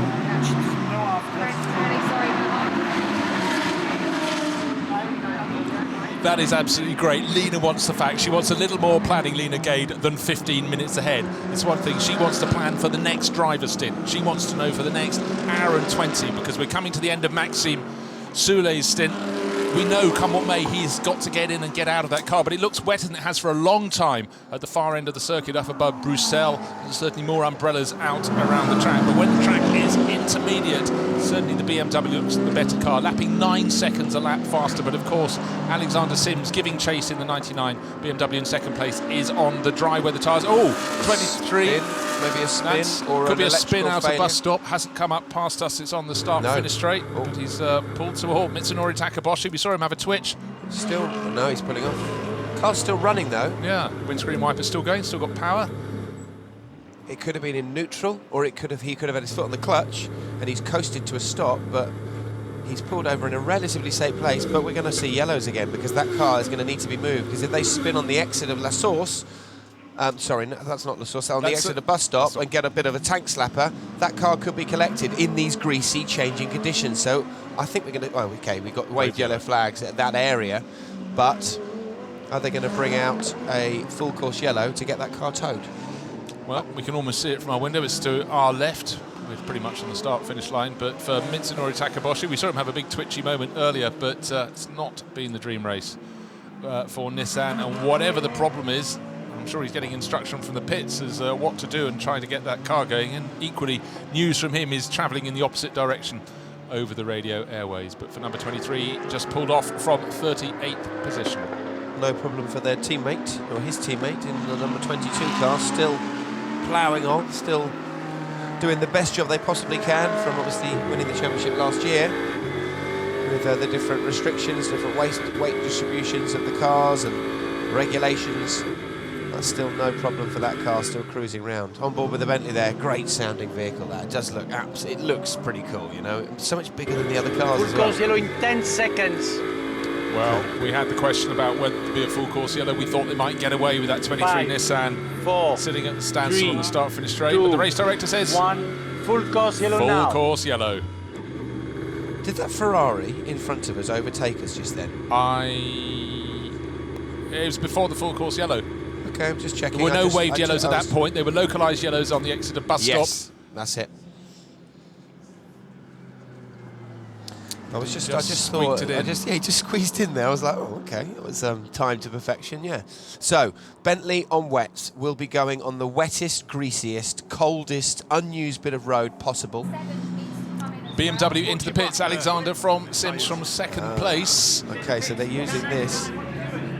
Have they seen and listened to our weather report from Bentley? Have they done their own weather report? I'm sure they have. Bentley have been pretty cute here. If that rain gets any worse, they're laughing. Yeah, but if the stint time, behind a full course yellow, the stint time from 65 minutes gets extended, but they don't want to go round a third time or get pinged for a third infringement in this race for excessive driver's stint. And certainly one of the stints with Maxime Soulet ended up in punishment, but it looks as those tyres. And 99, as we know, has been in the pit lane. There it is at a standstill. That's from second place. That was on dry weather tyres. And I'm sure another set of the same are being fitted to that now. It's still not a fully dry track, and certainly the crews there have to think on their feet. Alexander Sims has seen the circuit get wetter, come drier. Yeah. He's on top of the car at the moment. He came out when it was really pretty wet, but steaming away as you sit at a standstill. Racing cars don't like to be at a standstill after they've been heated up for a mere 20 hours.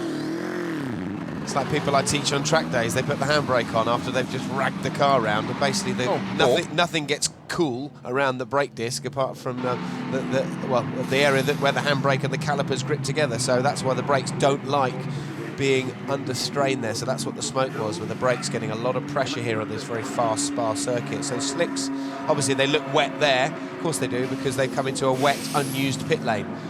But a nice even spread, nice even wear on those tyres. Probably seem to have got the tyre compound really sorted for this championship by looking at the tyres coming in after long stints. They look really pretty much untouched, some of them. Yeah, they do, but I mean, we've had sundry periods of full course yellow, which certainly helps with them not being destroyed. But all eyes at the moment are going to be on whether we have our race leader, Maxime Soulet, coming in from the lead to make that pit stop we know is due. And the 23 car has been pulled clear by one of the course vehicles. And is there a gap in the pit wall they're going to bring it through?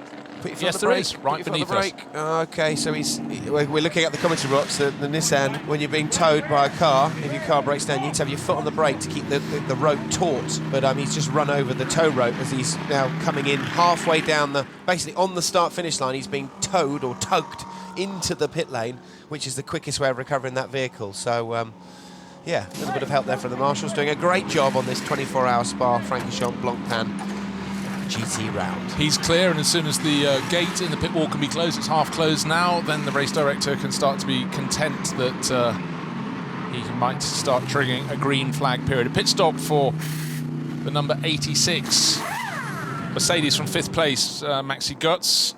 Brought the car in, didn't see if there was a driver change, but what we're seeing is the Mercedes inexorably creeping up the order, but still a lap or two down. The best placed Mercedes is in 4th place, Renger van der Zande. Gary Paffett has taken over from Maxi Götz in the 86. In 5th place, Nicky Katzberg has made a pit stop, so both the BMWs came in the space of this full course yellow period, waiting to see if Maxime Soulet comes in and does the same. Here he is creeping towards the end of that. Busy in Audi world. 2 pit stops there, 11th and 12th places. That's 3 is in 11th place.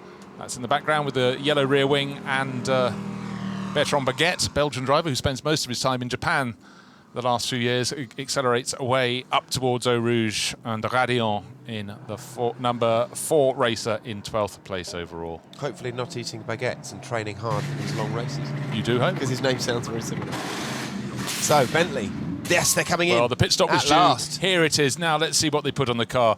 No, I just actually want to 10 hear what seconds. their weather reporter says. But it's wet weather, it's dry weather tyres being brought to the fore. So we've 5, avoided 4, 3, excessive driver 2, stint time. We're going to go 1. green. Green flag. Green flag conditions. They would have liked this full course yellow to go for another 30 seconds or so, or even several minutes. One lap would have helped them.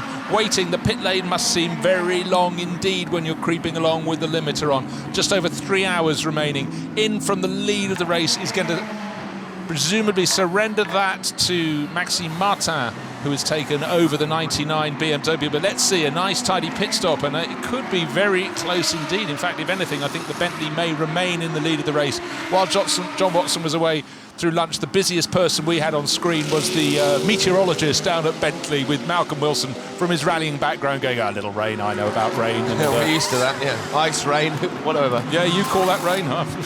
Okay, so from a driver's point of view, pit stop, you've now got warm tyres from the little heat tents around the back of the pit garages, so that's fine, but they're not up to full operating temperatures.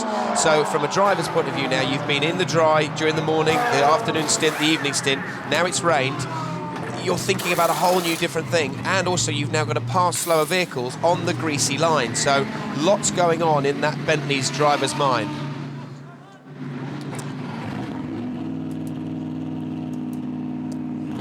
Well, just trying to work out if there are any delays. We saw a slow-moving Nissan out on the circuit. Okay, that seems a little bit odd in that pit stop. We've seen a new device being used, but nothing to do with the air jacks. Maybe an oil top-up. You punted in, so just got to see what the order is once the number 8 Bentley has rejoined. Has Maxime Martin in the 99 BMW got ahead? Certainly seeing a BMW flashing up the hill through Eau Rouge. I think that was Maxime Martin. I think he's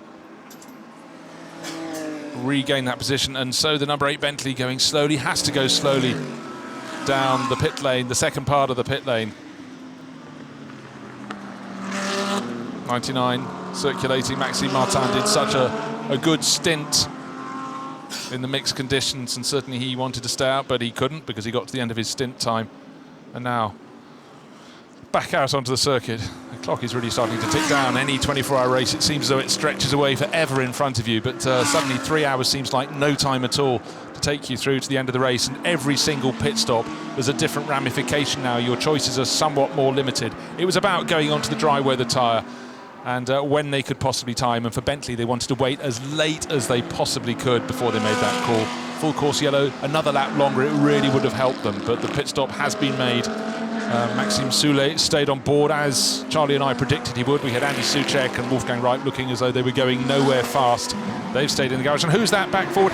It's the man who can tell us about the weather from the Bentley crew. He's worn a furrow in the carpet in the back of the pit garage at Bentley. Lena Gade is all ears, but she wants more he wants more information all the time. Quick fill oil, well, that's the top up we've just heard at Bentley. We queried about what was being done at the front end of the car, but it looks condition normal. But what Lena Gade, doing the tactics on this car, really wants to know is how far ahead it's going to remain dry. Is there any more rain? She doesn't want 5 minutes of information, she wants 3 hours of information, and she wants it now, John. Doesn't want much, does she?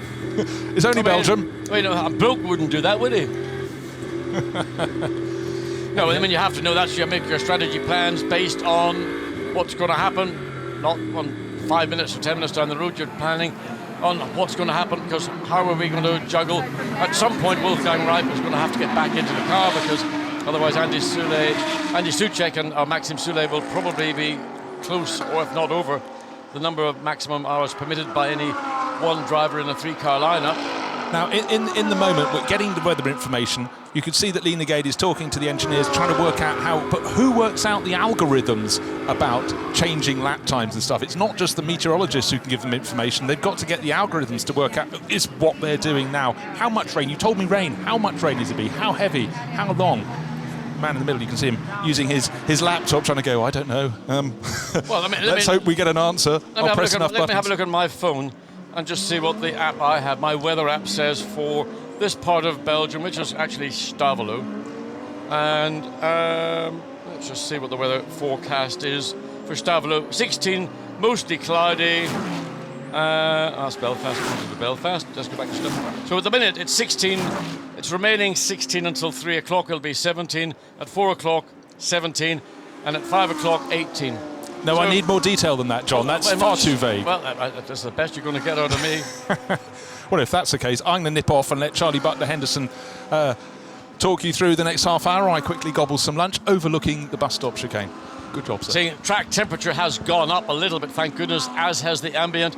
And the humidity, which of course relevant to the level of rain, but also it is muggy outside, is beginning to rise as well. But the main thing is we've got a dry line, and that's going to see once again drivers gaining confidence. We know that the Bentley, for whatever reason, whether they have the car set up in a very aggressive dry weather setup and it doesn't respond to the slippiness that we have been really suffering with off and on over the last 2 and a bit hours. So the BMW in the lead, the 99 Maxime Martin, the last lap, 2 minutes 24.2. Maxime Soulé, who's just finished his pit stop, gone on to slicks, so we'll have to wait one more lap to see where he is. The 28 in third place, Laurens Van Voor, 2:25.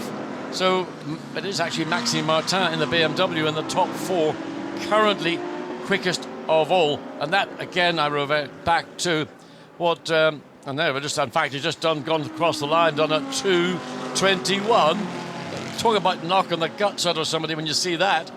Charlie, that is a mega time in track conditions, which are very tricky indeed, because all you need to do is put one wheel either over a curb, which is still wet, or particularly on the exit, you spin a wheel up and the car will just rotate.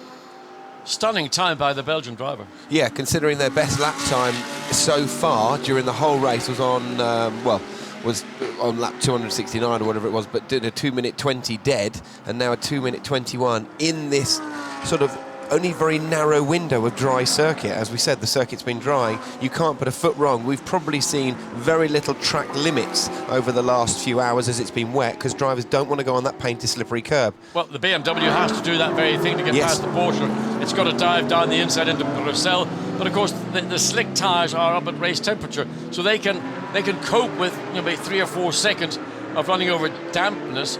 It'll not really make much difference to the overall temperature of the tyre, but it's something simply as a driver you do consciously, and of course then you have to reset all your brain, breaking down the inside on a damp track into Bruxelles, and I know that I'm going to be on the limit. So it's all tippy-toe stuff. And remember, all of these cars have got ABS, so you lose that sort of natural feel that cars that you've raced and that I still race now. But at the same time, that ABS is there to help you. And no Audi slowing down. No, Mercedes on the way back. Just the BMW getting really badly held up. The 89 Mercedes, the Ferrari, the BMW slips in now between the pair of them, and that was just again, Maxime Martin. He was in a nice rhythm. He's been going really quickly. Of course, once you get into traffic, then ruins you're the having flow. to wait and be patient and not sort of be overly aggressive, because by you start to break that rhythm, that's when you can start introducing errors. But again, he's having to be patient because he's got the Audi and the Mercedes. Good so move. He goes out there a long way around, gets around both the cars. Wow. One of the Santa Lock Audis. So good move by Maxime Martin. Read the situation well. And that's as important as anything else in these conditions. Yeah, very good move that, to pass the 6th place positioned Mercedes that's battling, that you can see them flashing their lights, passing the Audi, to go around the outside on sort of, in theory, the exit of Blanchimont as they come into the braking area for the bus stop. We saw a bit of spray coming up on the disused bit of circuit where the water has been lying. Very brave move there when you're in the lead, but also quite calculated at the same time. So it's a good balance, a really good balance. Very impressive move. I mean, look, Maxime Martin ain't a dummy. He's a smart, savvy, highly talented race driver who eats, breathes and sleeps Spa-Francorchamps, and he knows every bit of the racetrack in any condition, where there will be grip, where it'll be marginal, where to stay away from. So he used that knowledge clearly to execute a pass, not just of 1 but 2 cars, and he's happily on his way again on lap 463 with a 41.3 second advantage over the second place Bentley, with still Maxime Soulé, who his last lap, now remember Maxime Martin got badly held up, so he lost the best part of 4 seconds on that previous lap. Soulé, he will eventually catch up to those cars, but in the meantime he's got to make hay while the track's drying, and that's what he did at 2:23. But again, Laurens Van Voor, the other Belgian just last lap, 2 minutes 20.1. I mean, the bloke is absolutely... I mean, he wants this race so badly. Definitely, He's wanted it every year, and somehow or other it's conspired not to own up to him. Spa just, does that to certain teams, isn't it? You've got to be in the right place, right time, right tyre, right everything, really, and have the luck as well, but not being held up with back markers. We can see our leader there 7 seconds slower than he was on the previous lap, just by being balked by that Audi and the Mercedes.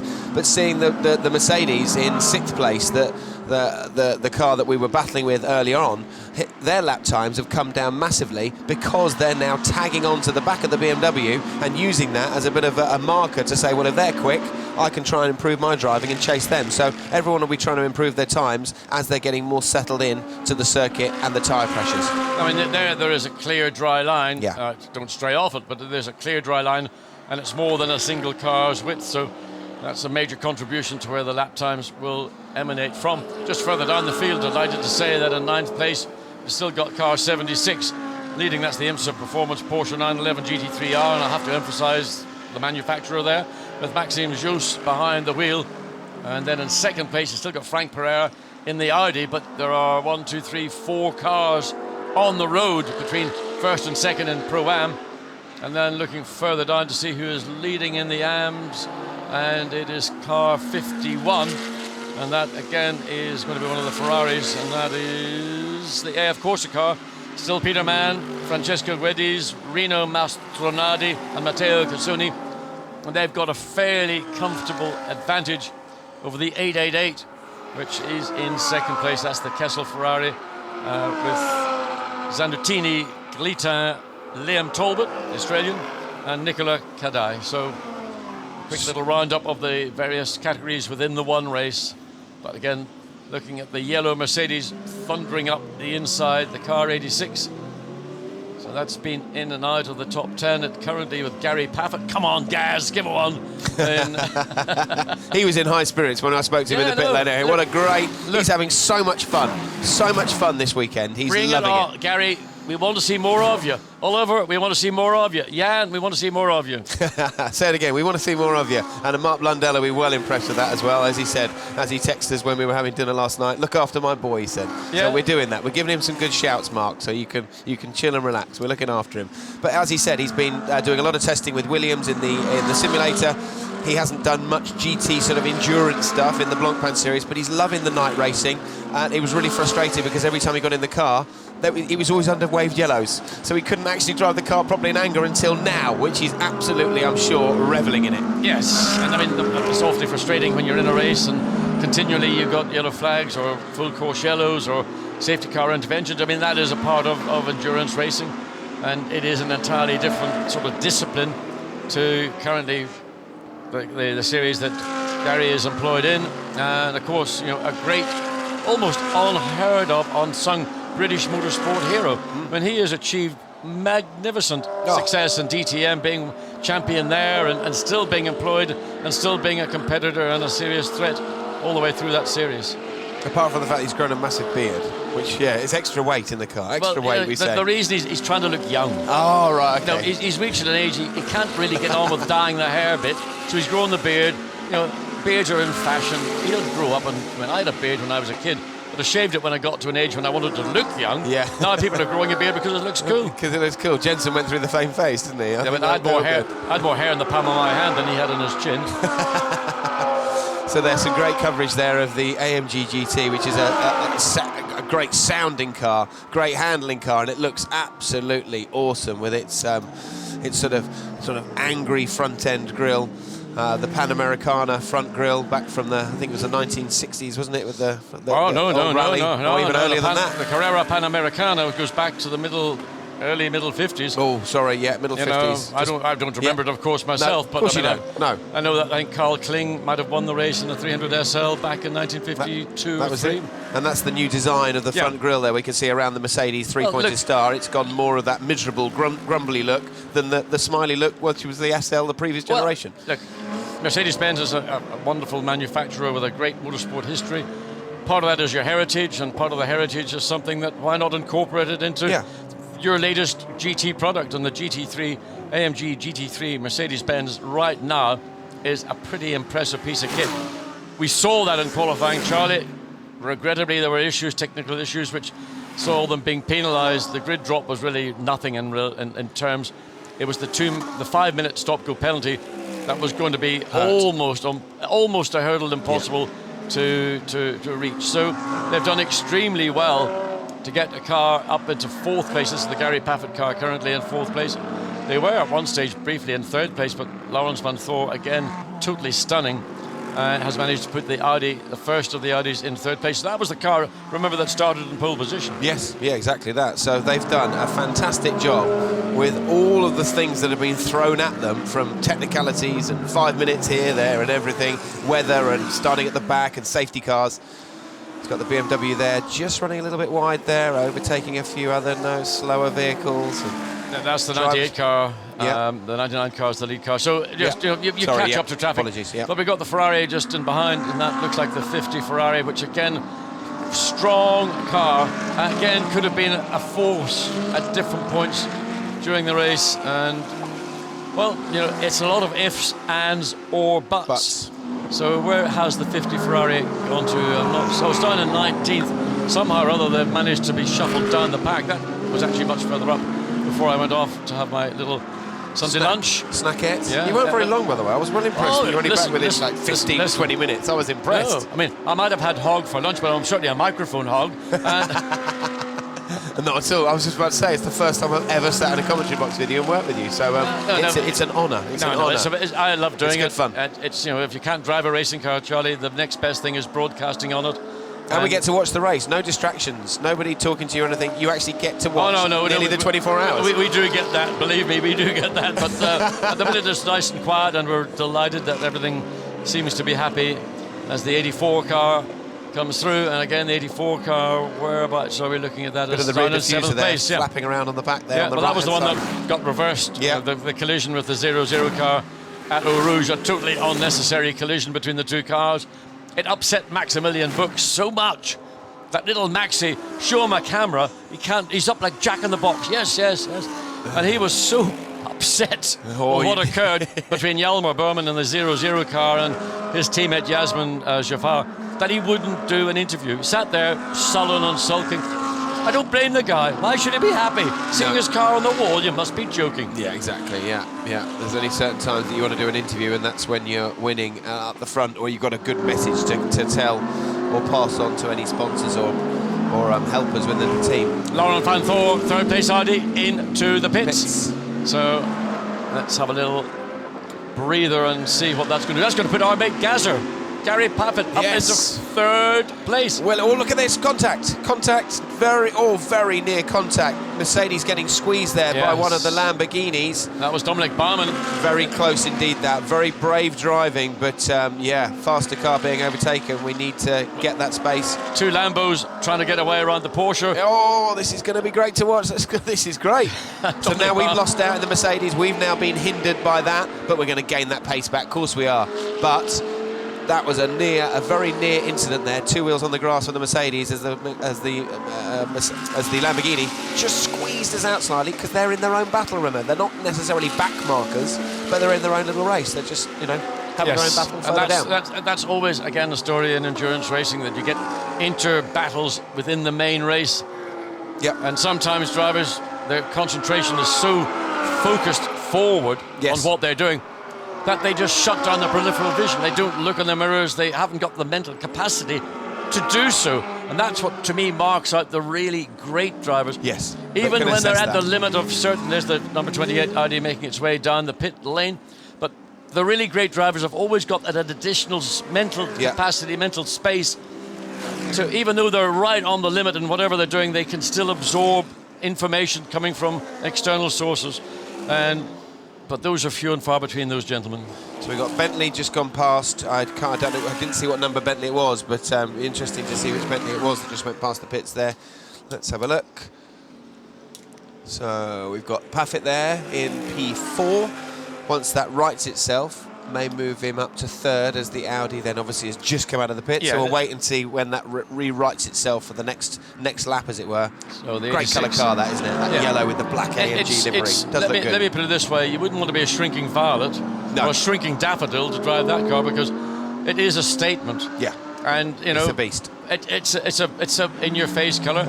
Thank goodness we got, you know, other than, you know, metallic colours, which I think are the most boring colours for a race car, because they just blend into the background so much. In fact, the sister cars, the HTP cars, are that sort of, it's a very special Mercedes paint finish. Yeah. It's like a military, almost sort of stealth colour, and it actually works much better than a pure metallic, because it is a definitive shade that stands out, whereas metallics blend in to the background. And in terms of you know, reaction from a television camera, they don't want those kind of colours. They want bold colours, because that's what makes cameras really operate. So Gary, under pressure from behind, is this there is a actually threat? It's not a threat for position. Yeah. It's just the Audi running behind, running quickly. I had the opportunity to launch the AMG GT at Estoril last year for a good 5 or 6 weeks, and there's a colour called Solar Yellow, and it's actually £9,000 worth of option. It's like this, like TVR-y stroke, changes gold and yellow, unbelievable colour, but a slightly different shade to the Pafic car that we can see there thundering round Spa. Skyward, is that blue sky? It is, seems like it to me. It certainly does, with just over 2 3/4 hours of this 24-hour total Spa 24 hours here. It's been a funny race in some respects, because it's been great. Well, it's been a tough race, make no mistake, but the level of attrition has been remarkably low. So, you know, again, like the commentators' cars. We've not had the extreme weather situations that we've had in previous years, where it's been, on some occasions, track conditions were so bad you couldn't run, so you had to red flag it. So are these two fighting positions? No, they're not positioned. They're rather, it's just, I think it might, I'm not sure which of the two Audis. Running slightly wide coming out of Stavelot. There is the Pro-Am leader, Maxime Josse, who currently is in 9th place in the Porsche, and it's running well, don't ask me about Porsche, because I would go on forever. But it is run absolutely superbly throughout, and that's the other thing is, we think it's pretty much kept out of trouble. There doesn't appear to be any real contact damage to the car, and you know, that's the second thing about endurance racing is, oh no, maybe it's the first thing I should say, is you avoid contact. Do things regular. Well, they're sponsored by Clean. Kodak, aren't they? They want the car to look good. Kodak Images, all the guys. It's got to look good in every photo throughout the whole race. That's probably their game plan. Well, let me say it's the byproduct of it. But I mean, the car has run extremely well, and you know, we don't see enough Porsches, in my opinion, in these championships. They tend to they've diminished, haven't they, over the years? Well, they focus heavily on their own one-make championships, and then they cherry pick other events which they want to run, their factory cars, which are run now by the Manthey racing team. So it's great to see Patrick Pilet as one of the factory drivers, you know, being drafted in to this team, and just, you know, driving the wheels off at the IMSA performance car. I think just I love it, because it's what factory drivers these days are asked to do. They get, say, parachuted into an independent operation. There will be no doubt a large element of factory Porsche people in the background in the pit to ensure the car is running at the level of performance that Porsche would want it to do. And again, we just watched the Audi coming up. Is that the 74? It is. Still hunting down Gary. Now, the 74 Audi, currently, that's Frank Pereira, who is a real hot rod. And Frank has been somebody that, again, not widely known, but has had some stunning qualifying performances. And he's keeping our Gary on his toes. I mean, the difference in positions, 14th to 4th, but the lap time for Frank Pereira, 2:23.3, and for Gary, 2:23.3. You know, shadowing everything he does.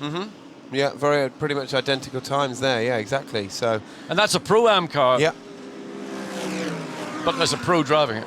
Yeah, well, exactly. That makes up for the difference, doesn't it? Dry line's getting wider and wider and wider as the heat is slowly dispersing from the cars, from the exhaust, from the tyres, and from the sun and the blue sky. So the temperatures and the track conditions are getting better and better for the drivers. They can get braver and braver and faster and faster. Just looking at the leading AM Ferrari, currently in 33rd position. So that's, again, another car that's kept out of trouble, and rightly so. And Matteo Cassini behind the wheel. If I look down, MAS, have a look and see. It might be Rino Mastroianni. I think it was Rino Mastroianni. So the car's kept out of trouble. It's leading its category. It's got again an advantage over the second place Ferrari of 2 laps. So really, they're now 2 3/4 before the end of this race.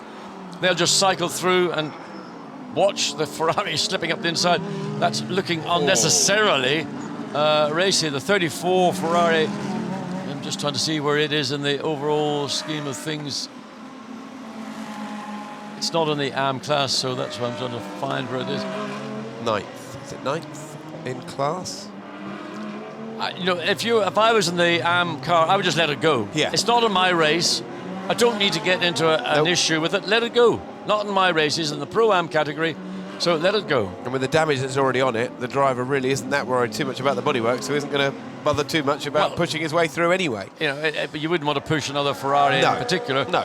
But nevertheless. But you know what I mean, though. If you see a car that's been in the wars, they're not too precious about it. Okay, go for it. Yeah, this is the second place Ferrari in the AM category, the 888. So who is behind the wheel? I'm always familiar with Liam Talbot. That is Marco Zanannuti. So they've got 4 cars between them, but they are actually, they're now 3 laps down on the lead AM car. So again, they're not really being challenged. The next car behind them is a further 3 laps. So the first 3 cars in the AM category are split by 3 laps per car. So they're really into also the Endurance run now. to the finish. Yeah, they're just there for reliability, aren't they? We've got to get the car home. That's all they're thinking about. They don't want any sort of inter-class scraps as they're lapping each other or passing other cars. So the 39 Ferrari makes its way up the straight. And coming up all the way into Les Combes. Gentle on the brakes, don't need to be anything aggressive. The 333, that's the 3rd place of the 3 lead Ferraris, with 3 laps between 3rd and 2nd and 3 laps between 2nd and 1st. So, I mean, the popularity of the 458, the 488 is absolutely, I mean, it's almost a category for Ferrari exclusively. It's such a good Pro-Am car, and some drivers still using for the long distance events the 348 with its aspirated engine as opposed to the 488 with its twin turbocharged engine. Of course, that's the 2016 Ferrari model, and it's slightly different characteristics. I think probably the 458 is the more progressive of the two. As now everybody needing to get a bit of a hurry up because this is the lead car coming up into the chicane, so they want to keep out of the way of that. They're all tripping over one another and trying not to get in the way. Slightly clumsy on the exit as the Audi just sort of bails out of it and pulls over to the right. Did I notice a little bit of bodywork flapping on our lead car on the near side too? There's been, I think, a little bit of tape. But I just saw the air duct behind the front wheel as the hinge of the front door. It just looked like when he went through the bus stop, the bodywork looked like it moved ever so slightly. Panting, yeah, breathing, trying to get more air. Same as that, yeah, exactly. The cowl around the nose of the Bentley, it also is having a fit of the head staggers. So everybody's car, coming up to what, 2 3/4 hours of this race remaining. They have been through the ringer. Most of them have, yeah. I mean, actually, the Parker Bentley, which was the one we saw crash just coming out of Speaker's Corner, Carl Rosenblatt driving the car, said he hit round the curb, snapped, turned sharp right. Are both cars out now? Because I missed, because that was being patched up with Chris Harris earlier. Well, basically Parker Racing ran out of splitters. Right. So they ran out of bodywork. Yeah. So they just basically had to say, look, that's it. We can't keep bodge. We could bodge something up, but they've lost downforce, they've lost handling, and also safety is important. Yeah. So they decided at that point, and with great regret, that they would retire the car. So up the hill, and number 8 turns in, 31 seconds behind the lead BMW. Last lap for the Bentley, fractionally quicker, half a second or so quicker than the last lap for Maxime Martin.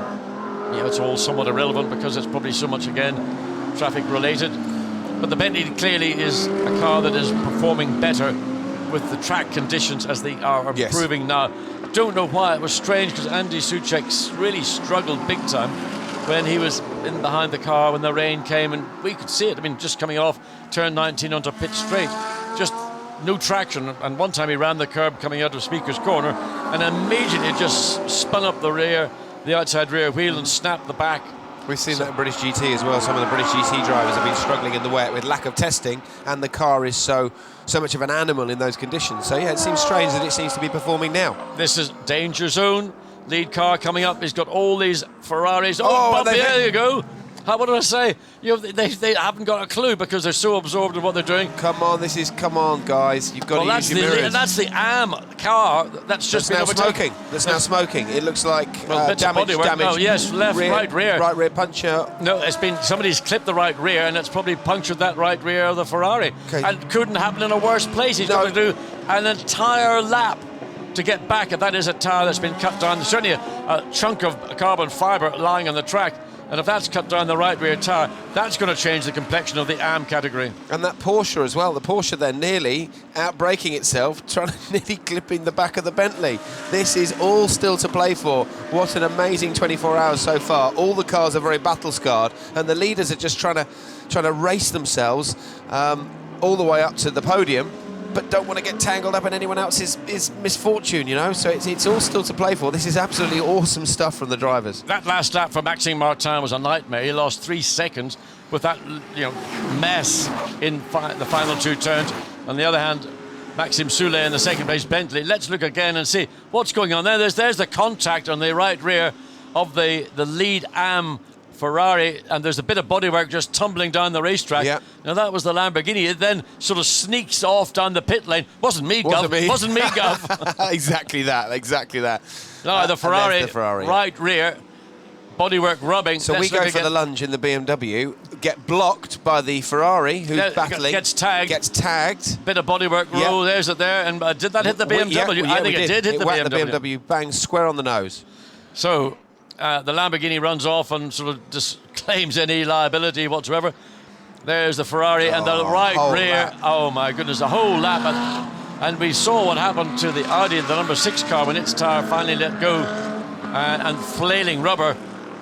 Oh dear me, what a disappointment indeed for the 51 Ferrari, still being shown as 33rd. There will be words in the pit lane afterwards. It's not for just getting the wheel and tyre. Look at the whole rear bumper. The shake to the rear scuffle on that Ferrari. That's an expensive puncher, isn't it, Watty? I'll tell you what, that has a bearing on the outcome of the winner of the AM category. Look, debris. We've got debris falling off the rear, and he's not even halfway around the lap yet. We're going to see another yellow, aren't we? I'm sure, because that was a lot of debris there at Brussels. Yeah. Well, that was down through Brussels. Yeah. So Brussels. Let's just have a quick little look and see. So this is where we're talking about the rear bumper. Yeah. And then we will then pick up the next shot, I'm sure. Look at that. Just that light cluster alone is going to hang on for grim death, as it were, as it goes all the way down. I mean, the best thing could happen. The best thing that could happen is actually the whole tyre shred. So what is that? A bit of the sort of some coating from the exhaust, maybe. I don't know. It might be something. It could be. Yeah. So now he runs very, very wide. And listen to that. What a mess! What a mess it's going to be. I mean, that car. There is the possibility it may not make it back. I'm sure that they're trying. Everything will be done. Yeah. As a driver, limping a car back is pretty hard work, because you're trying to be balanced on the throttle, you're trying to stay out of everyone's way, you're trying to get as little debris on the circuit as possible, and it's just so depressing, it's so annoying. There's part of the bodywork. Rino Mastroianni, who's in the car right now, wondering, what did I do? I didn't do anything. I was sitting there, minding my own business, and I got hit from the rear. By another fellow Ferrari, wasn't it? That was a Lamborghini. Oh, sorry, Lamborghini. But it was hit. It just happened to hit. If it hit the car fair and square at the rear, mightn't have been too bad. But caught the right rear, and of course those little diffusers and deflectors at the. You can just see the one on the left-hand side. It was that got knocked off, but in doing so, it knocked it into his tyre. So that's what went then flying up in the air. So those are part of the aero package that the Ferrari carries at the back. It help the airflow, cleans it up as it exits the back of the car. But in clipping it, it forced it into the right rear of the Ferrari, and it was sort of ironic, but there we are. Most of the debris looks like it's come off at Bruxelles, but I did say that right rear light cluster is going to hang on, and I'm correct in saying, because that now there's nothing left of that light cluster or anything at all now. So white flag means slow-moving vehicles, so the marshal's doing a great job in warning the other drivers. Yeah, the difference between the second Ferrari in AM class and where we are now with the 51, there is 1 lap difference. So by the time the Ferrari gets back to the pits, gets the tyre and any residue damage to the body repaired, I have a feeling that we're going to see the 888 Ferrari take the lead of the AM category, because I think it's going to take more than just 20 seconds. I didn't catch the excuse, the 20 seconds. Full course yellow. 10 seconds. Oh, full course yellow. Full course yellow in 10 seconds. So we can see the flashing light on the left-hand side. Okay. 5, full course yellow. 4, 3, 2, 1. Full course yellow now. I'm assuming it's debris. It is debris on track at turn 18, so they need to neutralise the circuit to get those bits of carbon fibre removed. But it's actually all the way beyond Les Combes at the far end of the circuit, where lots of other bits of the rear of the Ferrari. I suppose that's the one thing that the 51 Ferrari can count its blessings for, because now that the full course yellow, he may be already close to the pit lane. He hasn't. Well, he is in the pit anyway. Yes, the Ferrari is in the pit. So the car that was damaged, look at the mess. I mean, a lot of that is just rubber, but there would be other bits of possibly. And that's the little rear winglet that was attached to the Ferrari that got knocked by the Lamborghini, that then cut down the rear tyre on the Ferrari. Another memento, like we saw a puncher of a Ferrari having an off at Eau Rouge. Another bit of debris there is what he's just pointing at the screen there. It's everywhere. It's all over the place. It says on our screens that there's debris on track turn 18, but turn 18? Are they all called turn 18? Well, I mean, I think turn 18 was the scene of the incident, but there is so much debris around so many other areas on the racetrack, and there's another bit of bodywork that's like a headlight. That's my rear light cluster. Yeah, tail light cluster indeed. I'll have it. Yeah, well, somebody will have that, and that's just in a critical part of the Pujo corner, so that needs to be removed. Oh, they're doing a great job at the marshals, and I do agree with this full course yellow slowing down of the vehicles, because even under like a waved yellow flag area, drivers still slow down, but they're still endangering the marshals. So I quite like this ruling. What's your view on it? I'm quite new to this. I think the full course yellow was the best way to neutralise the race. There, the number one Audi into the pits. Well, that's whereabouts is it? That's down in 29th place. So well and truly out of the pecking order. Dries van Thor in that car, sharing with Will Stevens and Frederick Vervisch. No, I think the full course yellow, certainly in an endurance event, also in Grand Prix, I think it is the best way to neutralise it. And of course now we've seen, as a consequence of what took place in Budapest at the Grand Prix, where a double wave yellow flag means you have to slow down, because it's such a subjective thing. Yeah, you could lift off a millimetre, or you could lift off a whole lot. Yeah. But then you continue on. So in that instance, they were going to red flag any situation that would have been previously a double waved yellow. We don't have that here, and I think the full course yellow, if there is an incident on circuit that needs the attention of the marshals, or need to bring a recovery vehicle onto the track, and then if it's going to take a longer time, then you deploy the safety car, and that then picks up the lead car. It brings it in control, and the big benefit of doing this is on long circuits like Spa, and of course Le Mans being another case in point. Previously we had 2 safety cars here. It always ended up there was somebody big time would lose out. And there was somebody in the wrong place at the wrong time, or the safety car would pick up the wrong person. And it would cause chaos. Absolute chaos. Not so much the chaos, but somebody who had done a brilliant job, might have been even leading the race, could suddenly find themselves out of contention. Yeah. Purely because of the incident and the 2 safety car deployment. Now with the full course yellow, single safety car, much more straightforward and fundamentally much more fair. Okay, so excuse my ignorance, I'm going to ask you a question that hopefully you'll answer and help our viewers green at home. flag in 10 seconds. So, green flag in 10 seconds, but do they have a setting on the steering wheel, a bit like the pit lane speed limiter, that keeps them at that set distance? Yes, they've got a button, a speed button, which is 80 kilometres. Green flag. Let's get on it again. Come on, Maxime, get the hammer to them, pedal to the metal. Make sure they're in the right gear. Green flag's been waved by the marshals. Off we go. We're racing again. This is going to be good. I bet that Ferrari is absolutely sort of screaming in that car, coming to limp it back and losing so much of its bodywork. So far, the 51 Ferrari, the one that got tagged, is in the pits. It's getting further work carried out on the damage to the bodywork, but the second place 888 Ferrari doesn't appear to have had any significant benefit. It's still indicating as being a single lap down on that 51 Ferrari, so tough break for the 51 Ferrari, but maybe fate will favour those that have been pretty good guys. There we see the Bentley comes across start-finish line in second place. We need to get 21 seconds, the gap first to second.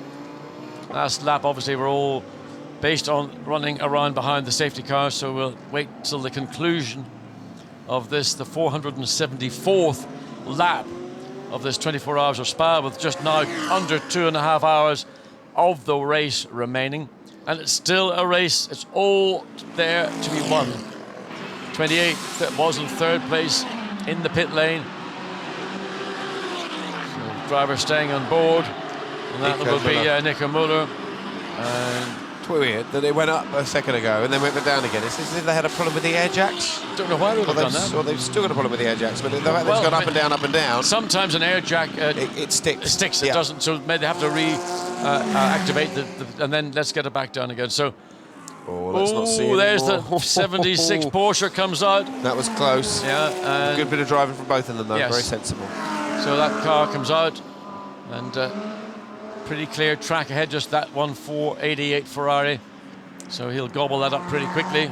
Got all the spats of rubber over the wet images where it's just been flicking up from the whole race, from other road users, other track users. And let's see what's happened here. A spinner, and it's going in. Oh, that's big time. Oh, yes.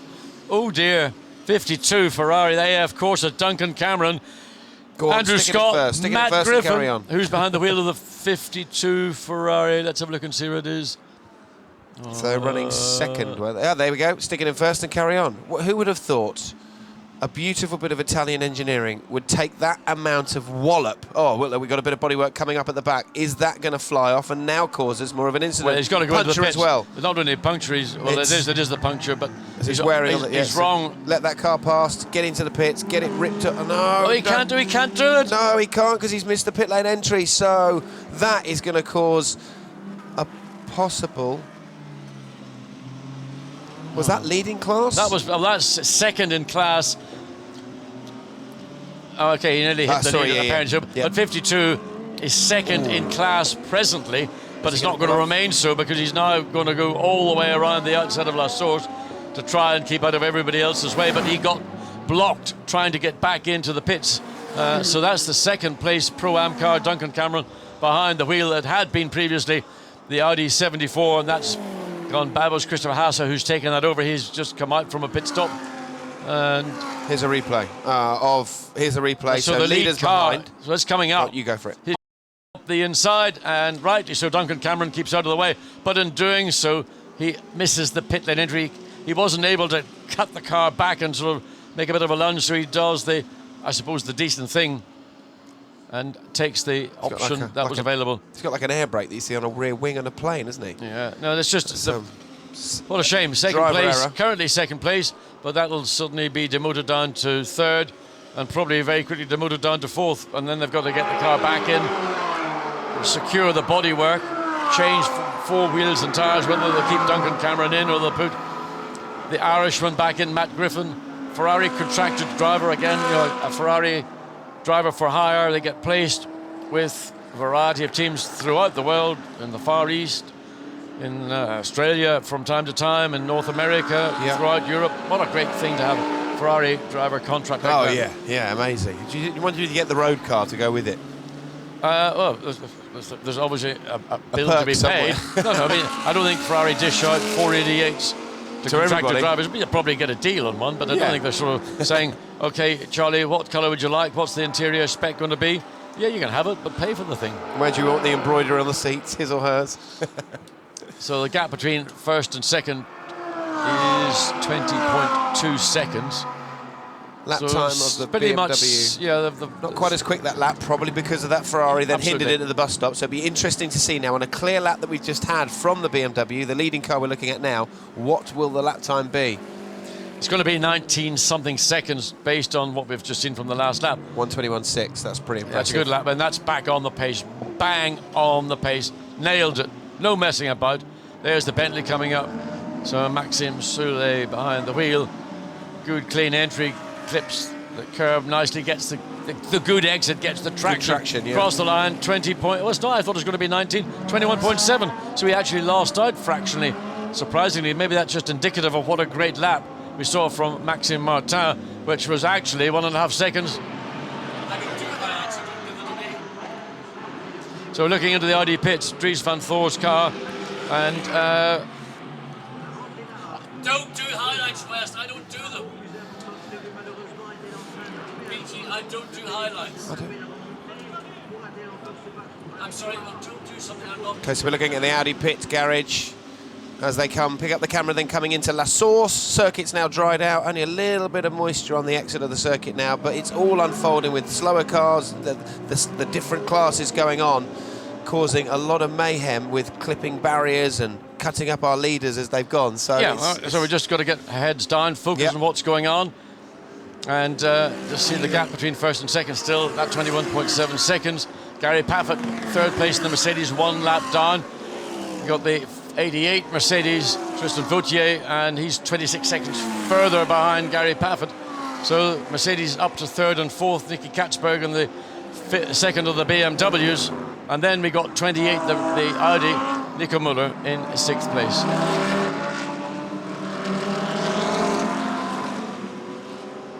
So it's the usual story, catching the traffic at the part of the racetrack that's number.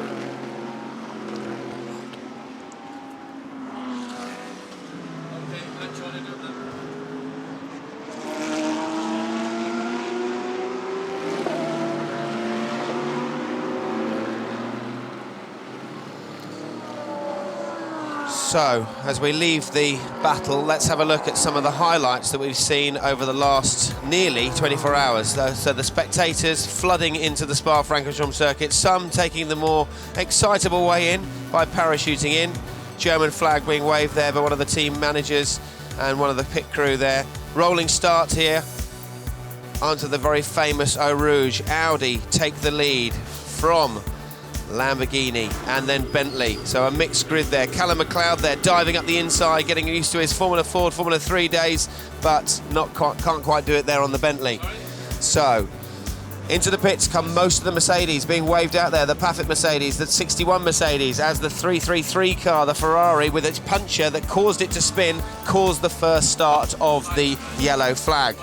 So we saw an incident with two cars cloutering the pit lane as they exit the pit lane exit. They're doing about 130 miles an hour there as they're exiting their Eau Rouge, clipping the barriers. Fisichella was one of those cars, that was damaged. So Fisichella was out. They had to repair the barriers. They had to repair the barrier, which took us quite a long time. Then we can see all of the Belgian marshals and some of the British marshals that have come over to help on this event repair the barrier. Safety car has come in. Safety cars come in. So we've got the BMW that we're seeing leading. More Mercedes, more BMWs, more Porsches, more Audis coming into the pits for those very important pit stops. When we see Bentley, the Bentley that had a disastrous start with one of its cars that was stuck in the pit lane with a fuel pressure problem. Then we see the number 6 car, which led for most of the event, going into now these last few hours while I've whipped away back to the hotel. It's now no longer in the leads out of the race. So people taking selfies from balloons, cars going off into the gravel, marshals again actively busy trying to do their job. We've got the old Formula 1 style pit lane there. We can see the BMW in the background heading through. Cars going wide. That was one of the Parker Bentleys. Driver error, just slightly, just snapped from one way to the other way. Interviewed the driver, and he just doesn't really know what happened. It just sort of went sideways. So the sun sets. We then head into the night. Marshals again. People party. The music heading out from that party was absolutely phenomenal. As I was walking up and down 2 different pit lanes, was pretty cool stuff. Teams starting to flag a little bit. Cars starting to flag a little bit as well. And these mechanics, you know, putting your head right next to the flaming Ferrari or even a hot brake disc is pretty phenomenal stuff from the mechanics and the engineers. As the spectators party on, the fireworks ablaze over this beautiful, stunning, flowing circuit. We got the Bentley mechanics having a bit of fun to the camera as one of the drivers lays on. Alex Sims there gets out of the car, very relaxed. Pit stop there, the drinks bottle there, ready to change. Number 1 flashing on the side of the car, that's the position. Alex Sims patting his mechanics on the back as, unfortunately, another car then gets towed back into the pits. I think that might have been one of the Parker cars, unfortunately, I think. Okay, so Audi, off they go. Pit stops, very, very important to get them right, to not be wrong on timings, as the race gets back underway again after the yellow flags, after the safety car periods, as we can see more incidents, just cars. This is GT racing, boys. This is GT racing. I know it's close, but not BTCC. It's not the World Touring Car Championships. Unbelievable shots from our camera crew there. And as we head into the Barwell team there with them all, they weren't happy about me doing that. They were quite. They don't show us all asleep. We are working. Brake disc and brake calipers were always a mandatory part of the pit stop, as one of the Bentleys then spins on the oil that got laid down from the previous Ferrari we saw there.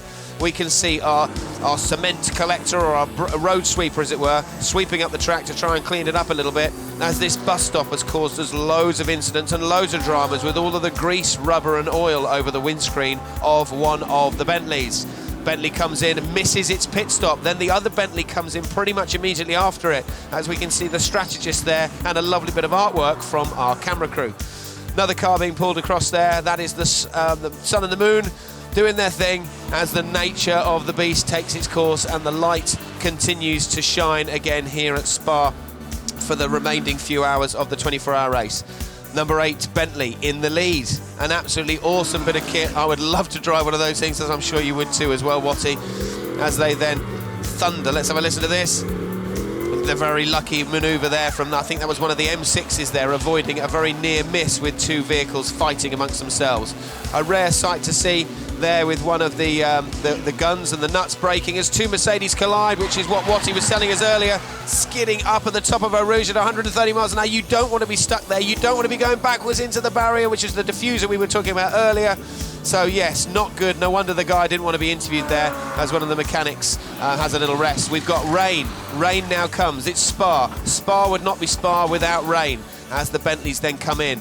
Down the old pit lane, one of the cars leaves the pit lane as they thunder through the Bentley, getting a little bit sideways there. Here comes the rain again, so we've had more showers, and we've got an Audi absolutely aflame, and this was our leading car. Oil, puncture, whatever's happened, I was asleep at that time. That was a big fire, and I'm not surprised the driver got out of it as quickly as possible. Look at the rain, absolutely team it down over the Spa, flowing, hilly, beautiful sort of road circuit, and an unexpected change of discs as well for the Bentley. A silly incident there, Lamborghini versus Ferrari, two Italian, absolutely beautiful bits of machinery being remoulded by the two drivers there at that particular time.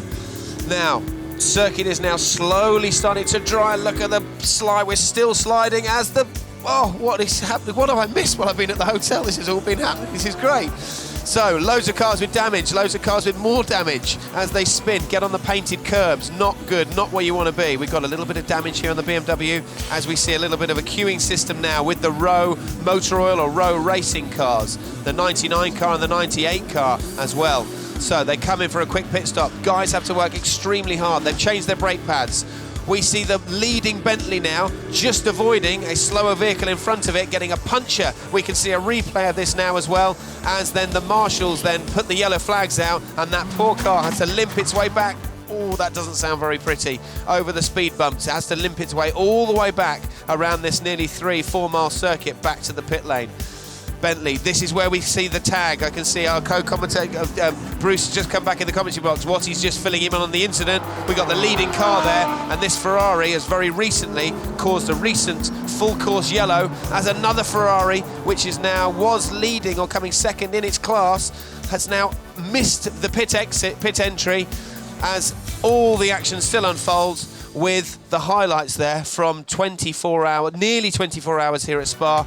I'm out of breath after those highlights. What an amazing, amazing race so far. Well done. So, waiting for the standings to come up, and there we see still the Bentley in second base, BMW in the lead. Two Mercedes having started back of the 6th, 7th and 8th rows, but 5-minute penalties, 4th and 5th. The second of the BMWs up into 5th place, and then the first of the Audis, Lorenz van Thor, the 28 car, Baumann, Jafar, Maximilian Buch. Of course, that was the car we saw having that spin at the top of Radion. First of the Pro-Am cars, the Pilet, Jus, Narak and Cognac car. So that's got a real stranglehold on that Pro-Am category.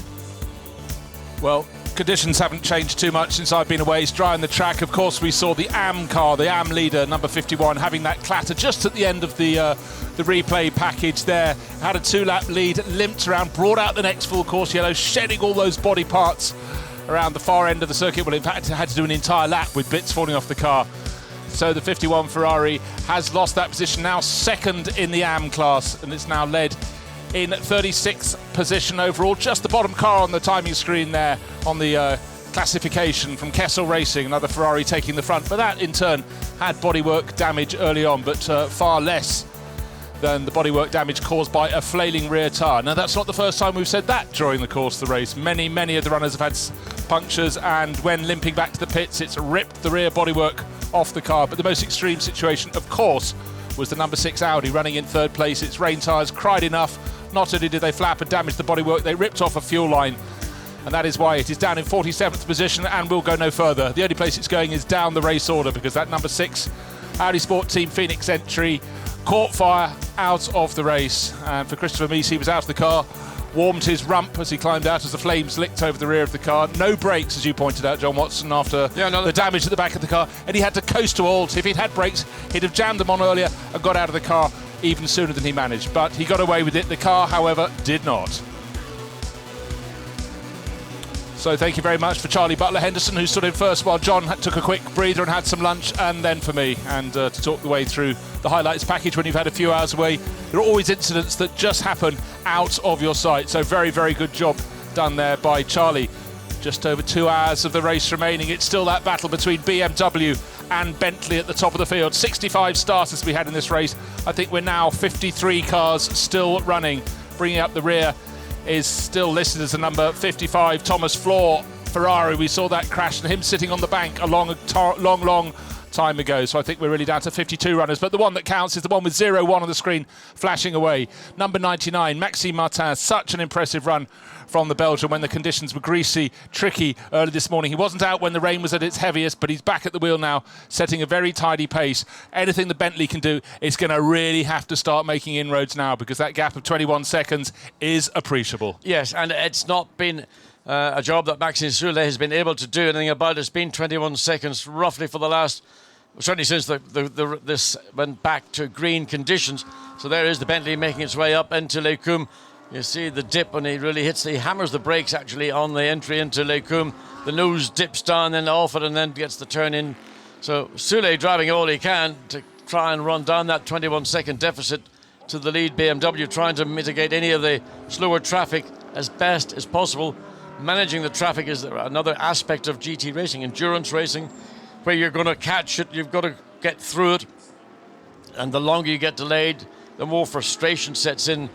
Got to be patient also. There's the sort of the dichotomy of the two requirements, as the 27 Audi sort of allows the Bentley to slip up the inside. The trouble is Maxime Soulet wasn't quite certain as to whether the Audi was going to do that or not. He had to wait to be confirmed, and then once that was the situation, he was able to slip up the inside and continue on his way. But again, it shaves a couple of tenths here and another bit there, and you lose a little bit of momentum as well as the time that you would lose behind the car.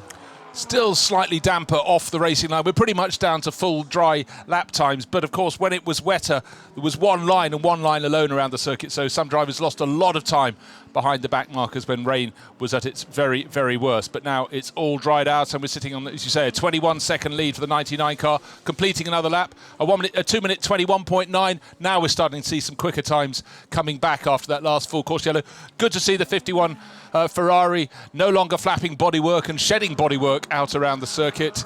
And the 51 car driven at the moment by Maz, that means Rino Mastronardi. Yes, and he was in the car, I think, when the car got the tag, but I mean, it had a significant advantage over what was then the second place 888 Ferrari in the AM category, and that's all been lost due to that pointless. I mean, there were five cars, but one of them was the lead car coming into the final two turns, and just suddenly the Ferrari gets tagged, and there was actually one of those little aero parts at the bottom of the bodywork that was pushed in to the right rear, and then he had to go all the way. He wasn't able to get into the pits immediately, so another entire lap, and just you can see there's half the rear bodywork and the tail lights indicator ain't there.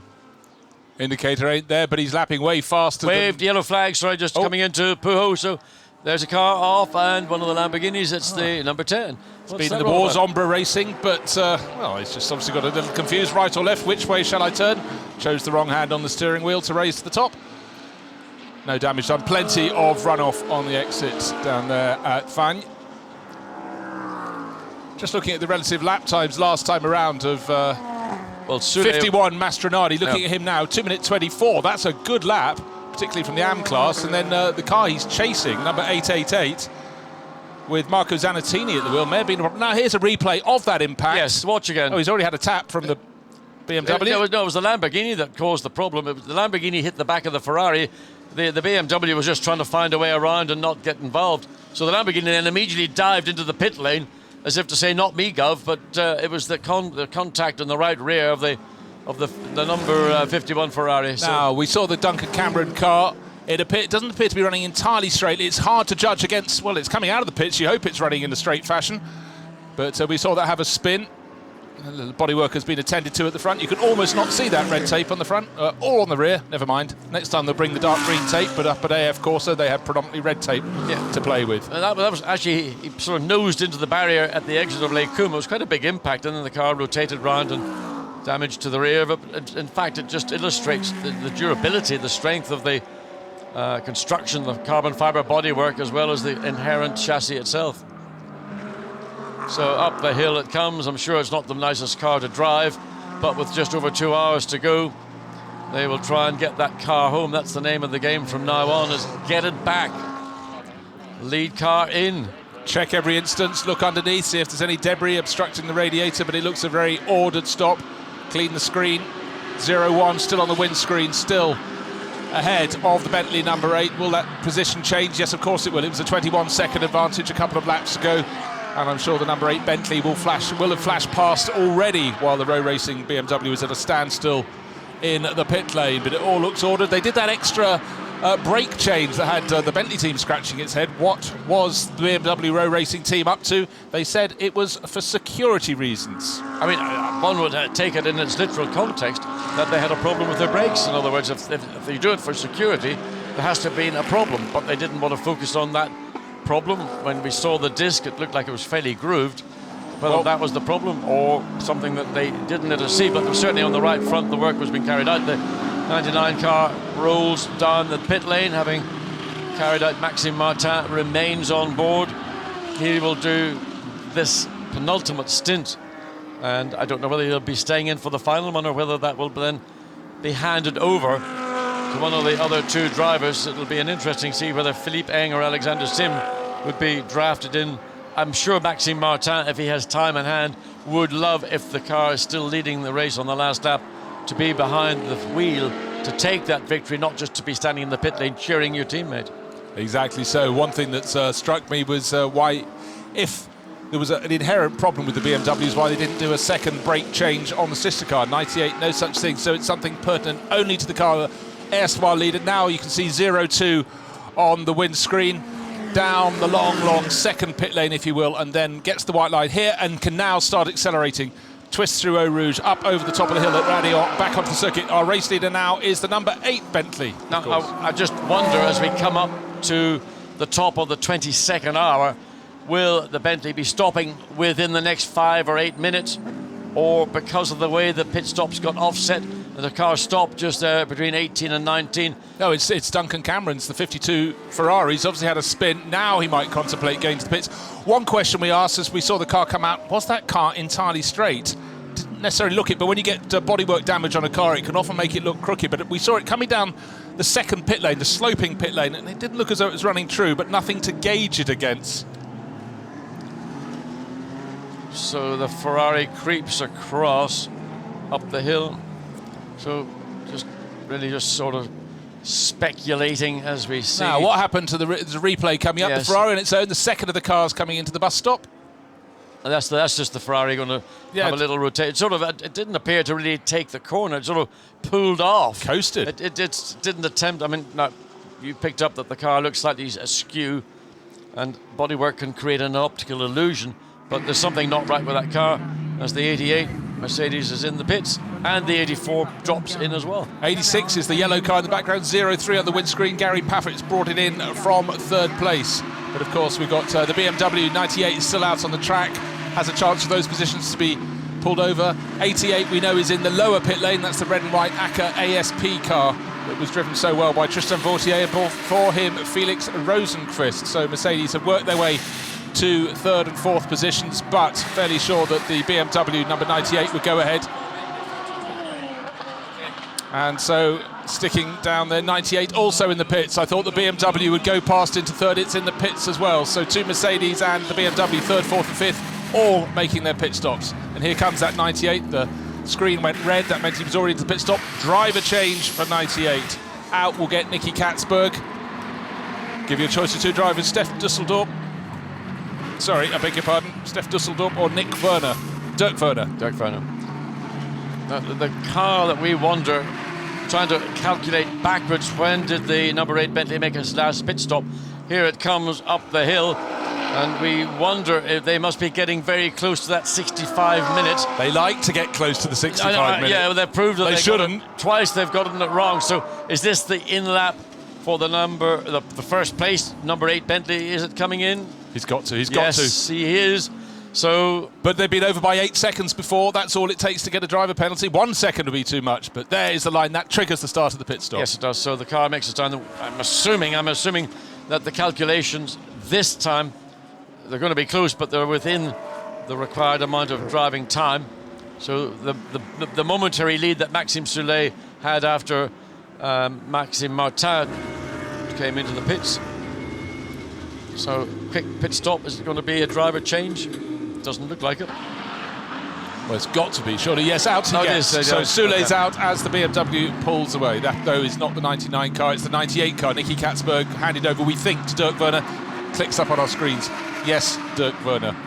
Nice helmet design there from Maxime Soulet. Nice and simple. After many, many years of drivers having so many colours on their helmet, you can't pick them out. But out on the track, 99 going around. Still that little bit of tape flapping away on the front wing. It's been going there like that for many, many hours. So he's coming down to the low part of the racetrack. Fuel still being, and now the fuel has been completed. The wheels, tires can be changed, so all 4 are going to be done. Only 2 people at one time can do it. One's on the gun, one's carrying the fresh set of tires. Then they both pick up the remaining tires. The BMW makes its way up the hill, coming into the approach of Blanchimont, enters Blanchimont. Now the jack out. Now this long run back up to the inside of La Source, all the way around and down, and this has got to be surely the BMW taking the lead. It had a lead of about 20-21 seconds before it made its pit stop. Whether it'll be the same by the time they all filter through and make their first full flying laps. But Maxime Martin hard on it, and last lap for the BMW driver was a 2:20.7, so that's a pretty impressive run considering you've just gone out with a full load of fuel, albeit with some very fresh Pirelli tyres. There is the BMW sweeping by the Bentley as it still crawls all its way down the pit lane.